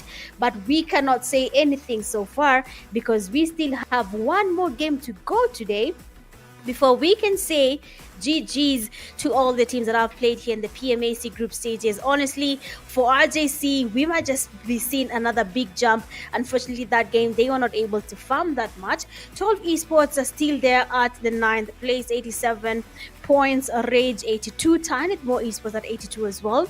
Reject X is still coming up. They are 78 points. Tynit Zeus final boss, and Neon Rising drops all the way to the 14th place with 74 points. The Donkeys getting to 15th. That one chicken dinner basically pulled the Donkeys all the way to the 15th place, 71 points in total. All the other teams right above the Donkeys are not playing any more games apart from Zeus Final Boss and Reject X. So what is going to be happening is the Donkeys probably will be going higher and maybe make it to the top 14, but we still have to see how they'll be performing in the next game. XTC, unfortunately for them there, they have finally gotten the feedback. Maybe they were waiting to see the prayers they made were not answered this time round. But you see, PMAC is not going to end now. This is just the first one. It is PMAC 2025. There might be more PMAC to come next year and even more the more coming years, but we'll be seeing if that's going to be the case. But for now, the fate has been sealed for the teams that are below the 14th slot. So let's see which team will be coming up, which team will be rising from Group C, and then we can figure out what next. But for now, it is going to be GG's for this fourth game, and we'll be going for a break, then to the last game.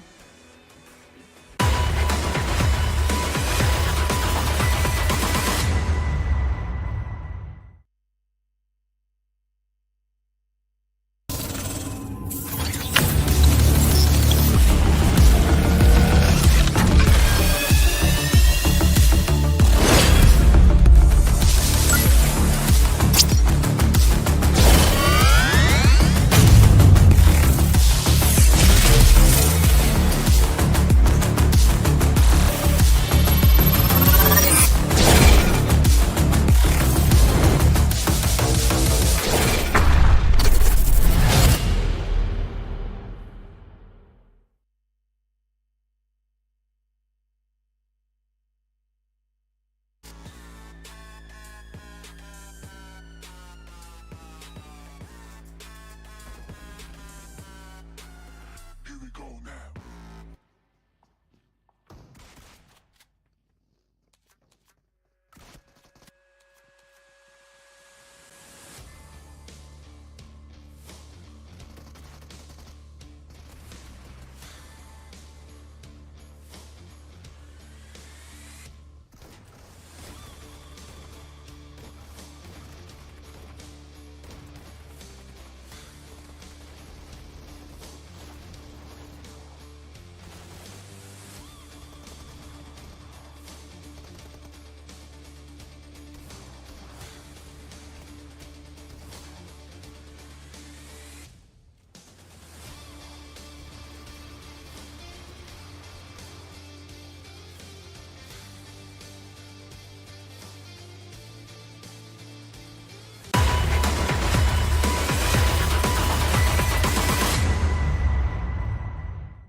Woo! 1, 2, 3. Those are the number of points that the DK just need to make it to the top 14. DKs, is this your time? DKs, are you going to show us that you can come from 20s to the top 14? DKs, we are below. We are looking forward to see what you guys are bringing to the last game. Guys, don't forget, this is the final game in the last day, in the final that is the group stages. So we are expecting to see something awesome. We are expecting to see something crazy. The DKs, they came in, they got the chicken dinner, they got the eliminations, and they showed us that these guys, they are up for the fight. We played the first game. Unique eSports, they took the chicken dinner. Rescue eSports in the match number 2. Angry X Smoke with the number 3. DKs are with the match number 4. Right now, finally, the land, the favorite map for a Mitch Gaming. That is Miramar, the land of dust, the land of the dry bones, the land of the barren. But when it comes to eliminations, never barren indeed. This is a game that we are hoping to see some turnarounds, turntables. We are hoping to see some opposite. Yeah, I'm talking about opposite. We have seen some great games, but right now, this might be the game that shall be sealing the fate of most of these teams. Glory is good. TBWs, they brought the action. DKs, those insane, Riz, evil ones, DTs, Espada, but I believe Espada needs to do something more, because right now it's a do or die situation. If they are able to make it right now, it will be very, very insane and incredible to even see them pull off such a feat. And as we can see, this is the Group C. We have seen the Group A, Group B, and finally the Group C with their final game, Mitch. This is the final game for the Group C. I mean, yeah, this is where the fate will be sealed, not only for Group C, but all the teams participating in PMAC 2025 group stages. This is the match that will tell us which teams are we going to be seeing in the grand finale, which teams will be able to seal the fate for that first PMAC game ever in Africa. We'll be seeing which teams these are, but for now, I can't wait to see how the teams are going to be performing in Miramar. I mean, it is the last game. Everyone's game right now is on the line, whether you're in position 1 or you're in position 14. Everything you do in this game will be tricky, and I'm hoping DKs will not lose the tempo there. They have just one more chance of making it to the top 14. They are in the slot 15, so anything could happen. I just really hope that they basically use this to their advantage, take their time, count the kill feed, count team 1 is down, team 2 is down, let's count till you get to a place where you have numbers. But I'm really hoping that's going to be the case, and maybe we'll be seeing something different at the end of the day. But for now, we are finally here, last game of the day, and that is going to be basically Miramar, and it is for Group C.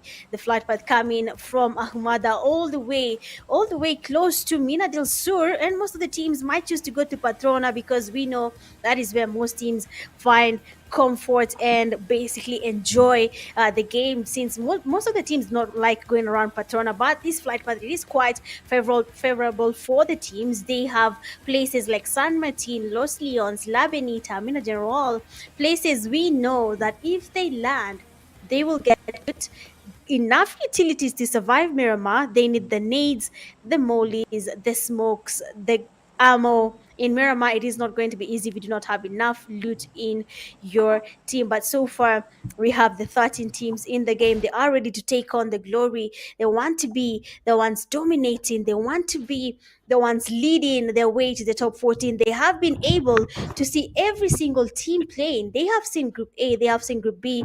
They know where they lie. So basically, what matters right now is where will we be when this game comes to an end. Looking at that the team that is Zeus final boss, they have decided that Campo Militar might just be the best place for them. DK here will be keeping an eye on them, seeing that we had a team that is RC, and fortunately for them, they got a chicken dinner, and the next game they were basically deleted, wiped, and finished even before they could figure out what is next in that game. But we'll be seeing if that is going to be the case as well for the Donkeys. But the zone has chosen to be more on the southeastern side of Miramar. The teams are basically, most of them are in the safe zone, so the rotations will not be that much, apart from the Zeus final boss who will be coming into the zone here, where we have Galaxy, Espada. Also, they're around the edges. They will be waiting for people to come towards the zone, then maybe they can get a few points from the eliminations.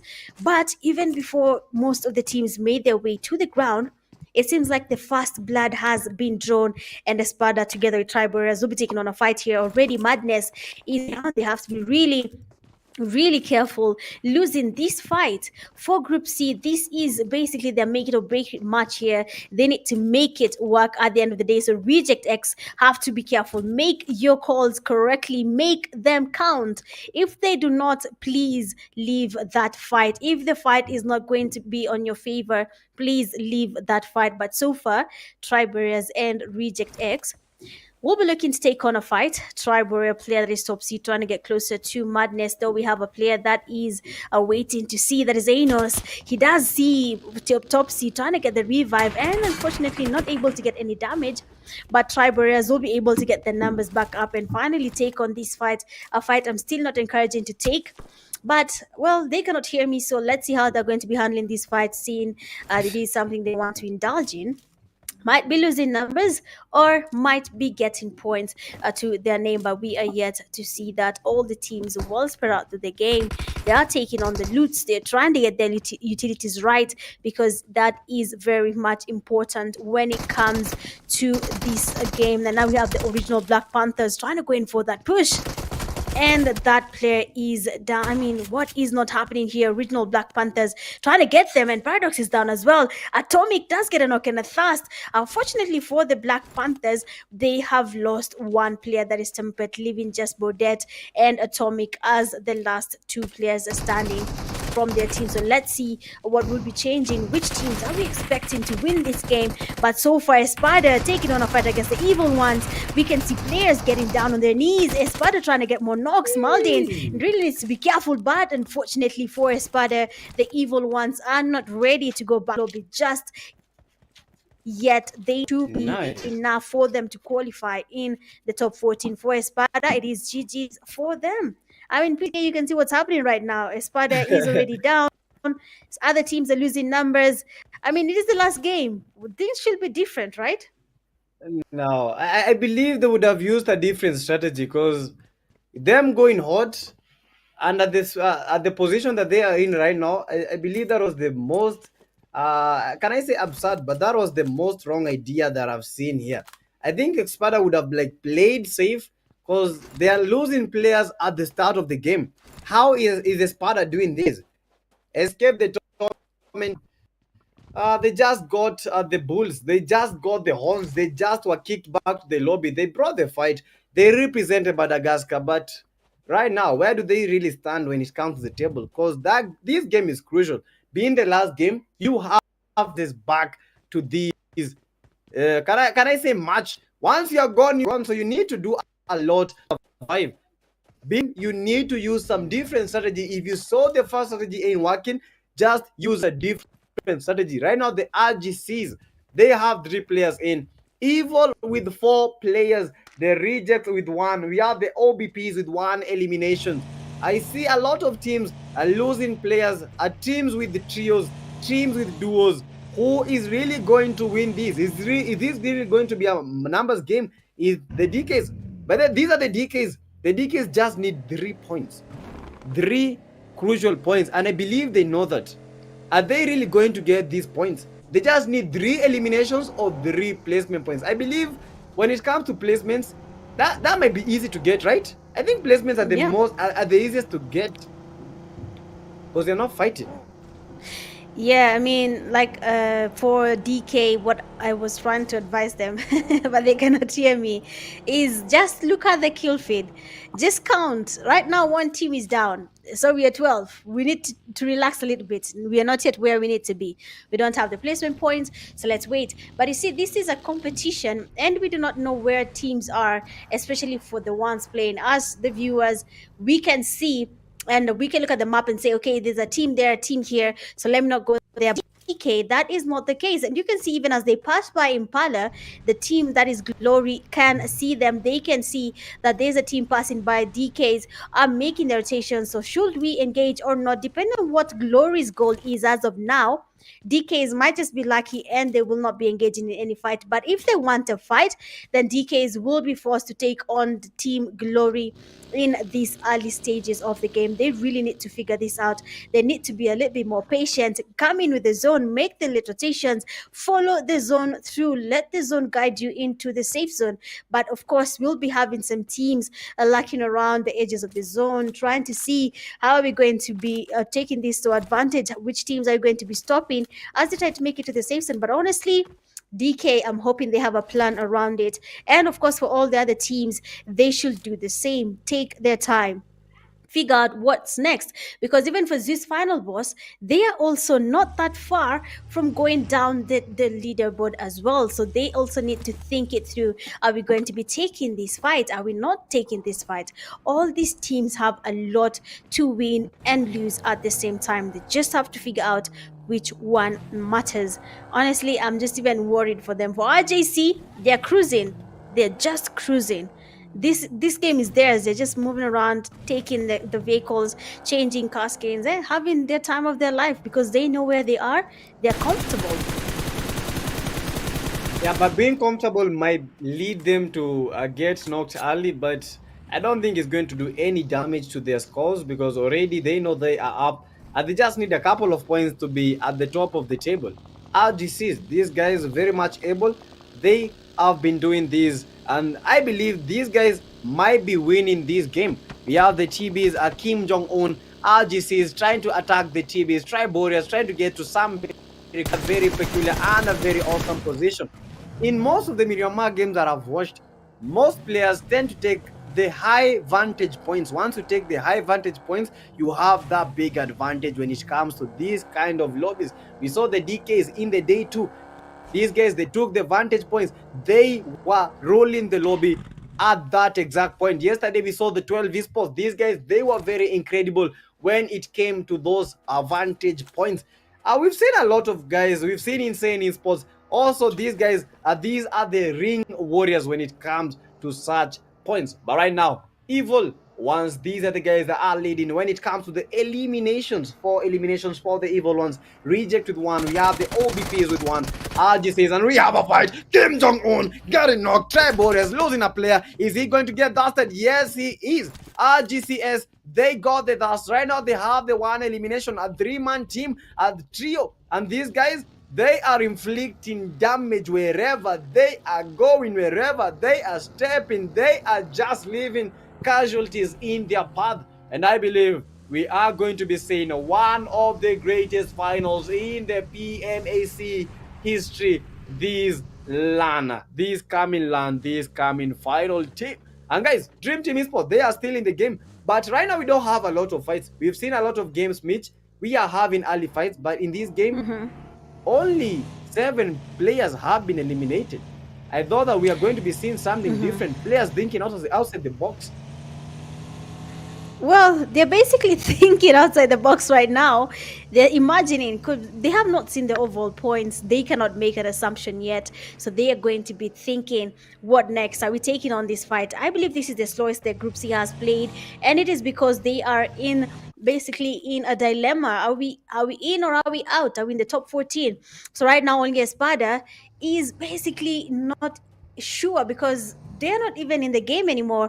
But the original Black Panther here that is boarded, he can spot RJC basically on the northern side here, right next to them. And of course, RJC will be going in for that push. Reverb is quite a confident player from RJC. He always stands for his push, he never backs down, and he goes in for that spray. Does get the first play. Of course, he'll be taking him back to lobby, and his teammate Atomic, of course, says this is not our fight.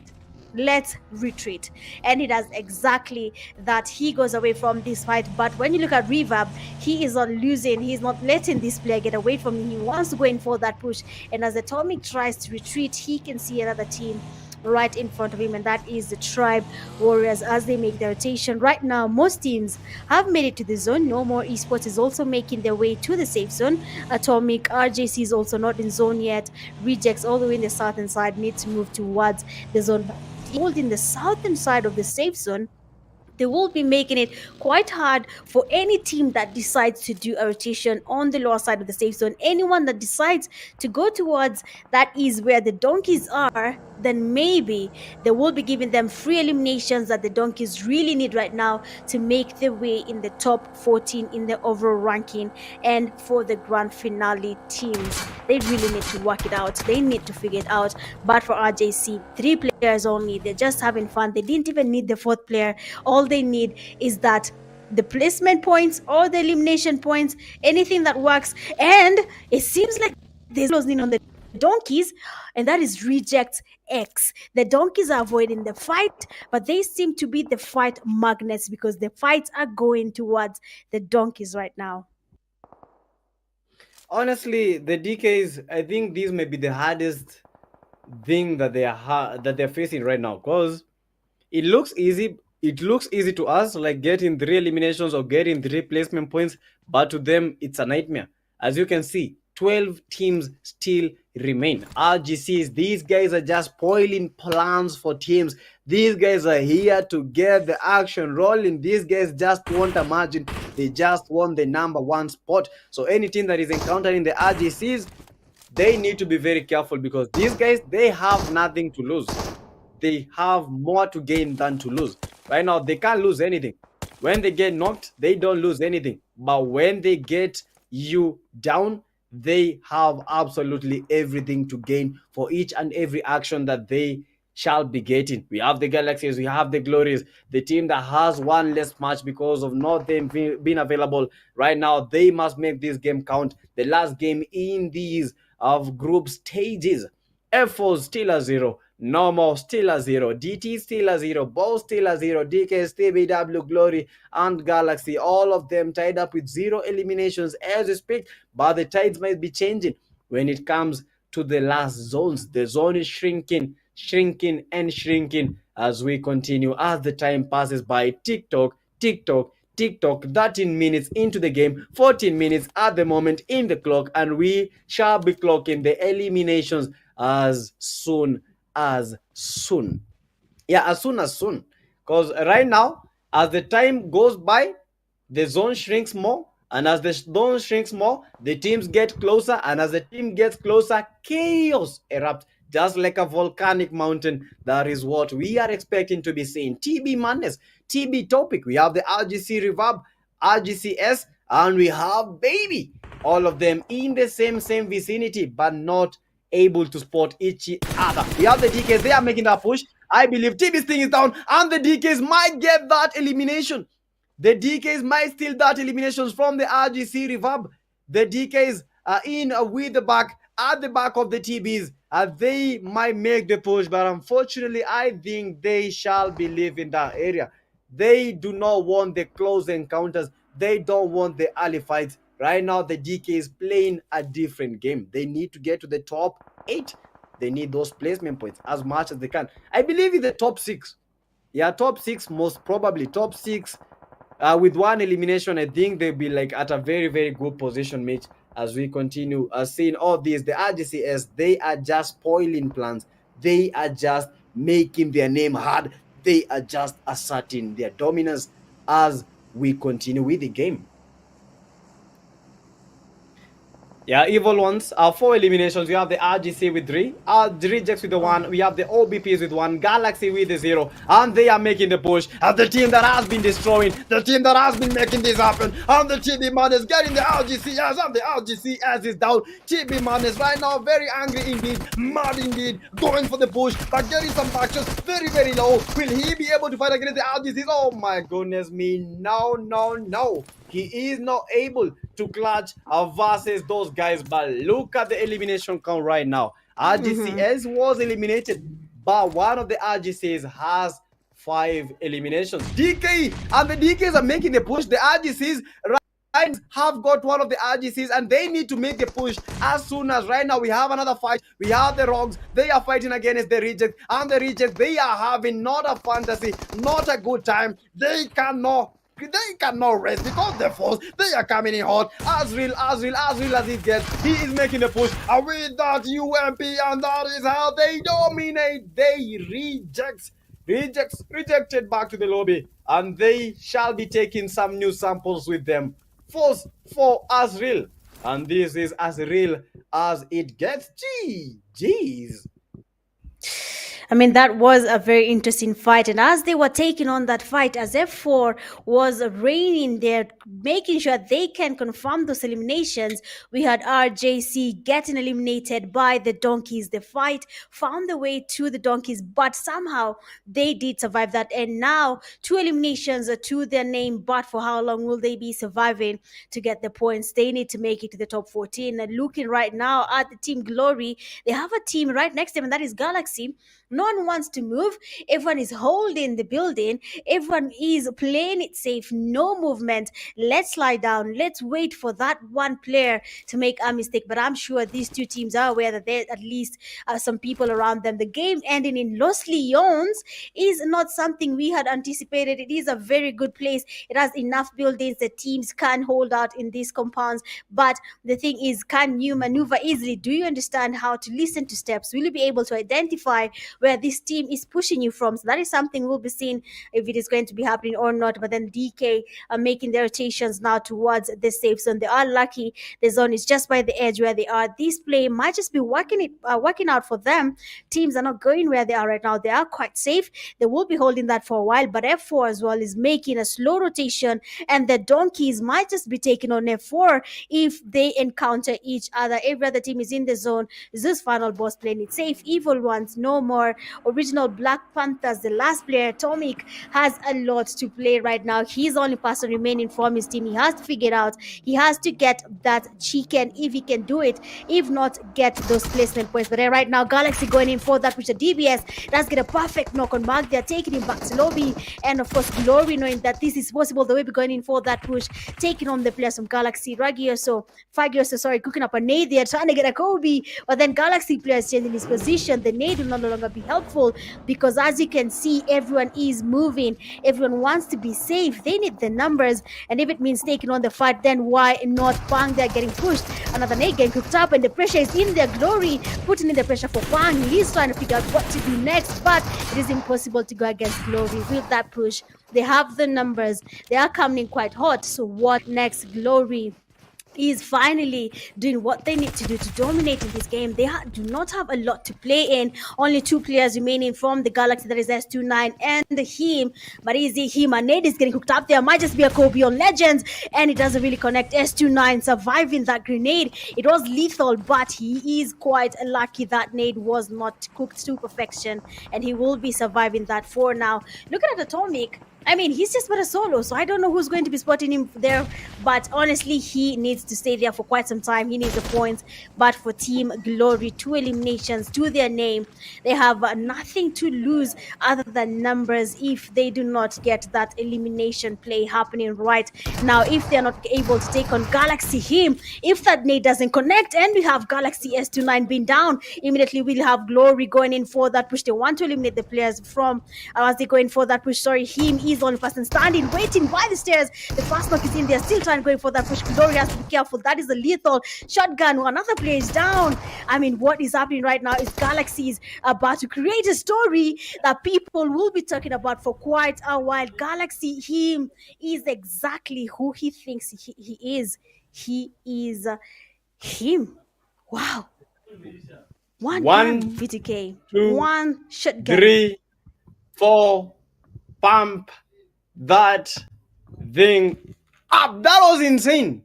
Honestly, one of the best 1v4s. They went for the push, but unfortunately, guess who was there? That man was there. He made that happen. Galaxy with that insane clutch. We have to give him his flowers, and he totally deserves that. Having done that with a pump shotgun, one of the hardest weapons to even master. That was absolutely insane. And right now the DKs, they know they only need 1 point, and I believe they already have the point. They are already in the top 8, and I believe right now they need to get those knocks. They need to get those finishes. There is a knock. That is Otesh. That is Ace. Ace is down. They need to get that. And the DKs, they need to make that push. They need to get that 1 elimination. They need to secure the point. They need to get more points. Eliminations. We need the placements. We need it now. DKs, they know the urgency of the situation. They know the urgency of the matter. Are they going to be taking the matters into their own hands? One of the DKs is down. That is the DK Tony. And Tony toning down his voice, trying to listen Yeah, the OTAs. These guys, they were coming in hot. They go one knock, and the DKs right now relieving their pressure, no pushing, holding their position, trying to relieve the moment. They were almost eliminated. They need one more elimination. Already they have the placement, but guys, you might need 3 points, but then the game might not be like that because the underdogs, they might be also cooking up. So they need more than 3 points in this game. When it comes to the overall ranking, these guys right now very, very tense. Galaxy him. He was him. 4 eliminations. The Galaxies, they are here for the action. They are here to win it all. 8 teams remain with the 4 eliminations, Evil with the 4 eliminations, F4 with the 3, DKs with the 2, OBP with 1, Normal with 1, Bows and DTs all are with the 0 elimination. Now guys, as we continue with this, we are expecting to see a lot of action. The zone is closing in. The zone is shrinking in. Stage 6, looking to get to the stage number 7. Another moment, teams are trying to get to the zone. OBP is the original Black Panther. They still survive. But the question is, when, how, and who we going to be seeing as the chicken dinner holders in this game, Miramar? Exactly. We need to see who will be dominating when it comes to this last game of the PMAC group stages. It is not just the last game for Group C, but it is the last day here for PMAC group stages. And Normal Flame, they're being spotted, taken down all the way back to lobby, and now his teammates with the evil ones are sporting them, basically waiting for them to make a mistake. 5 eliminations to the evil ones name, and they seem to be looking for more. They want to be the ones getting as many points as possible. The elimination points need to add up so that they can go up the leaderboard. We might just be surprised with what we will be seeing when the overall report is in and the overall ranking for the teams have been posted. Then we'll be seeing how this last game by Group C basically turned the table for most teams. 8 teams remaining. So let's see what we'll be expecting to see. Most of them are in the safe zone. It is closing in. Atomic, there is the last man standing. If Dybala decides to look at this player, he might just spot him as he tries to make it his way into the safe zone right now. But luckily for him, everyone is quite distracted. No one can spot Atomic for now. But for how long will Atomic be holding that same ground before the zone gods decide that this place is no longer safe? Well, I guess it's time. The zone just shifted. But Atomic is still lucky. I believe he can still make his way into the safe zone and still survive for a little bit more time before he is spotted in this game. Yeah, he needs to make it to the play zone, but he is still safe because he still has some ground to cover. That area is awesome because he cannot be spotted by the DKs. The only thing that he is going to be fighting is the play zone itself. We have the evil ones right now, the ring leaders with the most eliminations in this game. 5 eliminations. Normal Aura, the man that he is our account. A Normal Zelo is down, and that is the only guy that is surviving in that team. Teams are down to squads. That is evil. The only team that has the squads that is evil, we have the Bows and we have the DKs. We have Galaxies with that duo, F4s with that duo. We have DTs with that duo. Normal, they are normal, and I don't believe that the normals have been suffering this much. And let's just put up into this. Normal, they played the game, but unfortunately, I think these might just be it. For them, this will be a learning curve. For them, this will be a match to look back. For they are heroes in themselves. They were able to get here. We shall be waiting for the overall rankings to see where these guys right now they are placed. We have Espada, they have the early leave. We have the TBWs, Glories. We have the rejects, we have the RGCs, but the RGCs already secured their positions. Evil, they are the ones that are making this game the game because they have 7 eliminations and they are looking forward to win this game because I can't wait to see what will a win mean to the evil team. Well, it might just change things depending on where they lie right now in the overall ranking. But it seems like Atomic there has been eliminated. The evil ones could also make a shuffle on the leaderboard if they get this chicken dinner. So let's just wait and see, because I know right now the tension between these teams is really, really high. That chicken is every single team's dream right now. They really want to be the ones taking this chicken home. They want to be the ones bridging that gap between Group A and Group C. That margin that was built initially was too high, but now after they have played the 9 matches, with this being the last match, then maybe things will be a little bit different. The chicken dinner for evil ones will be also a very big turnabout for them. We might just be seeing them in the top 14. So let's just wait and see if that is going to be the case. But for most teams, they are playing it really safe. I mean, it is Los Leons. It is not a usual Miramar map where the fight happens in open field and it goes fast. That is not going to be the case. In Los Leons, there are buildings in every single angle. And if you're not familiar on how to maneuver, then I think you should be telling your team GG's, because making it to the top will not be easy right now. You can see evil ones really trying to close in. The DKs in the middle of the teams, they might be in the middle of a lot of crossfires from at least 3-4 teams right now, seeing that they are in the center of the zone. As the zone starts shifting, they will be forced to take on fights as they do so. But now evil one player, that is Celia, going to the high ground, trying to use the high ground advantage. Let's get the fast look there on Dybala. Another pressure will be there. Dream team will be trying to get that push happening. They know someone is down, but then Nova, he basically cooks himself, and that will be really, really bad for the dream team. But now they'll be trying to go in for that push. They want to take on DK, but I mean, the evil one is not letting anyone enjoy this fight. He basically goes in for that push, but then again, you're exposing yourself to the DKs. They know your location. You're basically getting knocks on them, and now DKs are finally,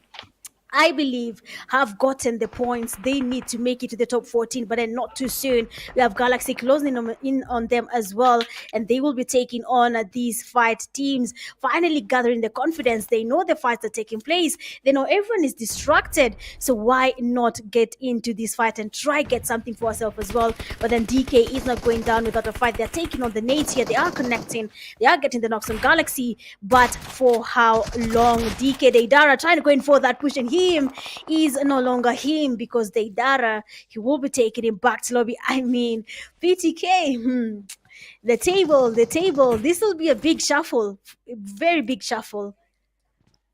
Yeah, this is going to be a very big shuffle, because look at this.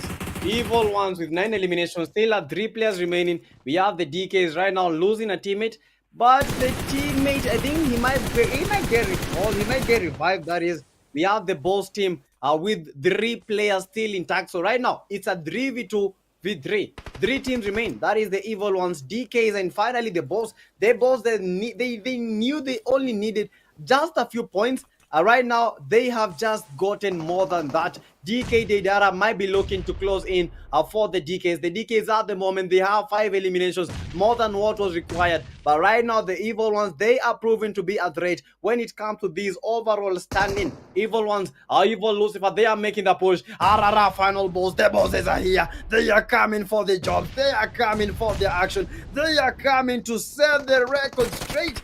Boss, a Chiral final boss, make that push. Evil Maldini are receiving some evil push. We have the DK Didera is down. Right now, only the DK Tony is remaining from the DKs. The DKs is easy now for you guys. DK Tony, the only man remaining, getting pushed by the evil ones. And the evil ones, they don't care who you are. No. They don't care if you want a chicken dinner. They just don't care. They are coming for the action. What was that? What was that? That is just the GGs. The DKs, they came for the action. They came for it all. They won the previous chicken dinner. Right now, it is happening all over again. The love for a final day sensation. It is bottling up in the top 14. And as we can see, we have a fight on our hands. DKs, they played a good game, but we have to give props. We have to give a hand clap to the evil ones. They brought the fight, they brought the action, and they won it all. GG's to them. And I believe the ties are turning. The tables are turning. I just can't wait to see the overall standings. Well, there will be a change there in the overall ranking, to be honest. Whatever we have just witnessed might just be the biggest shuffle we'll be seeing coming in PMAC last game of the day. That was the last game. And honestly, that shuffle PTK will be seeing very, very different teams coming in the leaderboard. We might be seeing the teams we thought are going to be maintaining that top 14. They will be going down that list without us even expecting it. I told you this. If you are putting any expectation, forget about it. Whatever the teams are planning right now is not something anyone had anticipated. And honestly, it has been a good day here for Group C, if I'm being honest. Good day, good job. Yeah, that was definitely awesome. Something out of the box. Teams are thinking outside the box, and actually they made it happen. GG's to them. The DKs, they only needed 3 points. They got even more points in that game. We have the MVP of the game, that is the evil one, the evil of them all, the evil of the evils, that is the evil man himself. That was the MVP of the game with 7 eliminations to his name, 786 damage, and he was able to get 4 knocks. He had the 1 assist. He was able to heal 446 times. So this was quite a medhead. Survival time, as much as the game was proceeding, as much as the game went, but these evil guys, they came for it all. They saw, they dominated, and these are the top players when it comes to that game. Evil one with the 7 elimination, that is the evil 7 eliminations. Galaxy him with the incredible 1v4 battle. RGC Reverb with the 5 eliminations. We have the evil Lucifer, 3 eliminations and the 3 knocks, and finally the boss Kairos with the 1 elimination, but quite some damage, quite some knocks. That was an incredible game, and I believe all these players, they did actually awesome. We saw how they did, we saw how they played, and that is how they dominated. Match summary, guys. This has been a game that has been riddled with a lot of eliminations, a game that has been riddled with a lot of headshots. To be specific, 43 eliminations, 8 headshots. We had the longest distance, not the longest distance today, but in this game, 260 meters for the reject animals. We had 5 grenade eliminations, and finally 0 vehicle eliminations. 0 vehicle eliminations. I don't believe, I think it's because of the terrain, it's because of the apartments, it's because of it all, because we were not able to see players using the vehicles in the final zone. As we can see right now, I just can't wait. How is that overall ranking looking like? Well, I'm also waiting on that. But as you look at the highlights, we want to see how the teams have been performing. I mean, most of the teams started their fights a little bit too early. And for the original Black Panthers, in that early fight, they ended up losing a player, which led them to having just Atomic and Burdette, where later in the game, we saw them losing Burdette as well. But then the evil ones getting the eliminations, they farmed from the first zone all the way to the last zone fight, which led to a chicken dinner. But that was a very well thought out game for them. The rejects players at RJC, they were also quite aggressive. It didn't really work out as planned. Initially, it did go as planned. We had them getting the knocks, the numbers, getting the elimination points up. But then this time round, Tribe Warrior player Madness started making it quite hard for RJC. Even though he was not able to eliminate them, we saw the amount of damage he got on them whilst they were trying to go in for that push. So imagine if Madness had teammates, that would have been an easy wipe on RJC, but that was not possible. And now Reject X, this is where they lost their fight here. For F4 did a really good job as well, getting the eliminations up. But well, looking at their points, we are not sure where they'll be lying by the time the game comes to an end. Galaxy Legends as well, they really did put up a fight. They really did make it so hard for most of the teams here, but we saw that one man, that is him, being him getting that last player that is from Glory, wiping a whole team. We honestly using a shotgun is not that easy in any scenario, but for him it was really easy. The evil ones, this is where everything changed for them. They had the advantage, they had the view, they had every single card playing to their advantage, and they used it to their level best. They got the knocks, they got the eliminations, but unfortunately they lost players along the way as they were trying to finish the game. But that did not stop them from getting that chicken dinner, because when you look at the donkeys, the rotation, they are trying to make it to the zone, trying to go into the last zone fight was not easy for them. And just like that chicken dinner slipped their hand. They are almost getting the chicken. They were in the top two. They were down in terms of numbers, and of course, it was not going to be working out for them. Seeing that they Dara being knocked and eliminated, it did put Tony at a tight spot. They're trying to really focus on the chicken, but I mean, there's only one winner, and that winner was the evil ones, eliminating the DK, taking them back to lobby, and their team starts with the chicken dinner. We have Schofield getting 2 eliminations and a damage of 453. Rush for their 1 elimination, a damage of 329. Lucifer getting 2 eliminations, a damage of 535. And then Evil getting 7 eliminations and a damage of 786. I believe that is quite impressive coming from him. That is really well played for them. 13 eliminations to their team name is not that little. That might be changing things for them. 23 points in total is not a joke, and DK just right behind them, 12 points. That will be making a change as well. Boss there with 8, tying with the Galaxy at 8 points as well. F4 getting 7 points. RJC at 6th place with 5. Rejects X at 7th place with 3 points, and then Dream Team, No More Esports, the Black Panthers, Glory, all of them getting 2 points from that game, and Tribearers getting 1, with Espada, Riz Esports, Insane, and 4B4M getting 0 points from that game. We might be seeing how this will be changing the overall ranking. We might be a little bit surprised because lo and behold, we still have the same teams in the same place. Unique getting the chicken and not getting the chicken will have maybe changed the thing here, but a margin of 3 from the overall ranking. We thought it would be more, but GG's for them getting 137 and being the number 1 team. Unique still at second with 134. Zeus Moris 113. Executed fourth with 103.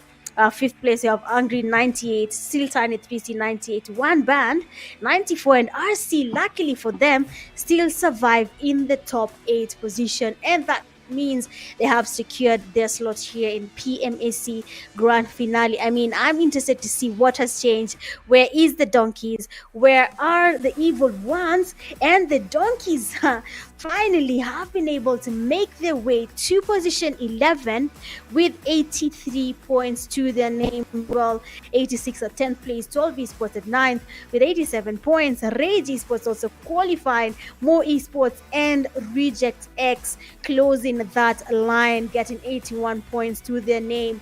And I believe we can finally say congratulations to the top 14 teams that have made their way to the grand finale here in Nairobi, Kenya for PMAC.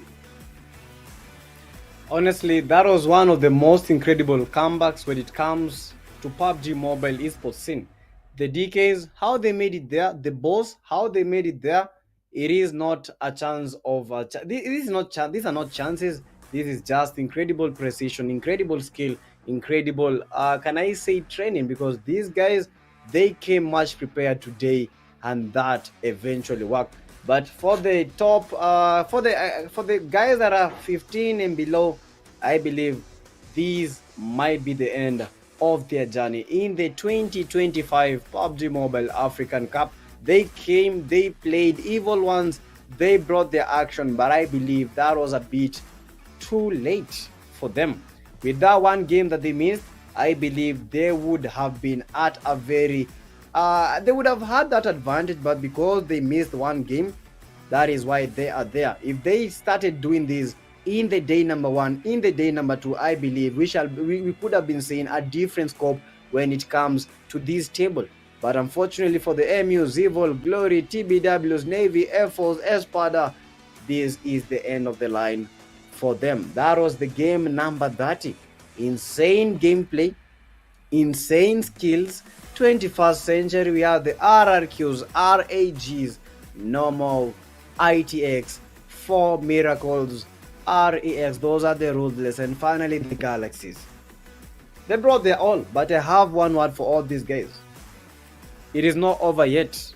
Yeah, we still have more competitions coming, more PMAC coming. So you guys don't be comfortable at that position that you are in right now. In the next one, we want you guys being at the leading spot. We want you guys having trained so much, having brought that power, having brought that one squad that will make you guys at the top of it all. You have the SUs, Naughty Sports, DTs, Aries, Road, LZ, Insane, Eclipse. They brought the action, but unfortunately, my guys, it feels sad, but it's a competition. We have winners, we have losers. We have those that will make it to the top, and we have those that will be left at the bottom. But this is not the very bottom. So you guys need to up your games when it comes to these PUBG competition. Go train, bring the action, and with this should be an inspiration. Maybe not today, maybe not now, but tomorrow might be your day. Tomorrow might be your chance to shine. The OBPs, the GUFA, Cyphers, Outtake, Rush, Mad Monkeys, 4B4s, Emperors. The only thing I can tell you guys is GG's, GG's, GG's. You came as one, you fought against more than 200 teams to make it to the top 48, and you made it to this position. But right now, this is not the end of the road. This is just the beginning of something special when it comes to you guys. These are the leaders when it comes to the eliminations. As expected, the RGCS, the man with the most eliminations, but he is tied up with the unique madman. RGCS, the ring leaders, unique at numbers, is very much expected. 28 eliminations for each and every player. That is RGCS, and we have the unique madman. RGC Nasir, he was close with the 27. We have the Zeus Logic from the Zeus Sport with the 25 eliminations, and finally the boss with the 23 eliminations. Honestly, these guys, they brought the action, but when it comes to the top eliminators, when it comes to the top fraggers, these guys were the ring leaders. They were carrying their teams when it came to those elimination points. As you can remember, we have the placement and we have the elimination points. So when it comes to the elimination points, these were the guys that made a mark in their teams. Very fortunate for the RGCs, they had 2 players. Does not mean the other players didn't play evenly well. They played very nicely, they played very good, they contributed so much, and that is why they are there. Comes to the top 14. And guys, don't forget, this whole action, it was not possible. It would not have been possible without the incredible gaming phone. That is the Infinix GT 30. Honestly, they came from nowhere with their GT 30 Pro. They rise, and so can you. Buy now and win a trip to the 2025 PMGC. Be their #1 fan and outplay the rest. Honestly, Mitch, what can you say? That was the last game for the group stages. What can you say? What can you tell the team that didn't make it? Well, it was a rough ride, honestly. If they did not make it, that is totally okay. They can still try their luck next time. But as long as they showed up, I believe that is what matters. They showed up, they did put in the work, they did put in the effort, and they made it here. Even though they didn't make it to the top 14 mark, there is always a next time. But a big congratulations to everyone that played. Whether you are a winner or not, you did exactly what you needed to do, and that is show up and give it your best. So big up to you, and probably we'll be seeing more of these teams next time. But for now, it is congratulations to the top 14 that have made their way here, and we're hoping to see more and better plays in the grand finale. It has been an awesome ride, a very rough ride. It has been awesome. But guys, everything that has a start must have that end. For right now, we have teams that are smiling, we have teams that are asking themselves questions. But guys, this is a win when it comes to PUBG Mobile esports scene when it comes to African region. Because of what? One of the biggest, if not the biggest, I believe this is the biggest tournament at the moment. It has been insane, and guys, I have been one of the PTK young blood, but don't be fooled by the name. I am not that young, but I am the man himself, the man, young blood. I have not been alone. I have been with one of the most and I will introduce herself and end it all as we speak. Yeah, well, it has been your girl, Mitch Gaming. I have enjoyed being your caster, and I'm hoping to see you guys in the grand finale here in Nairobi, Kenya. For now, it will be peace out from me and PTK. Soon.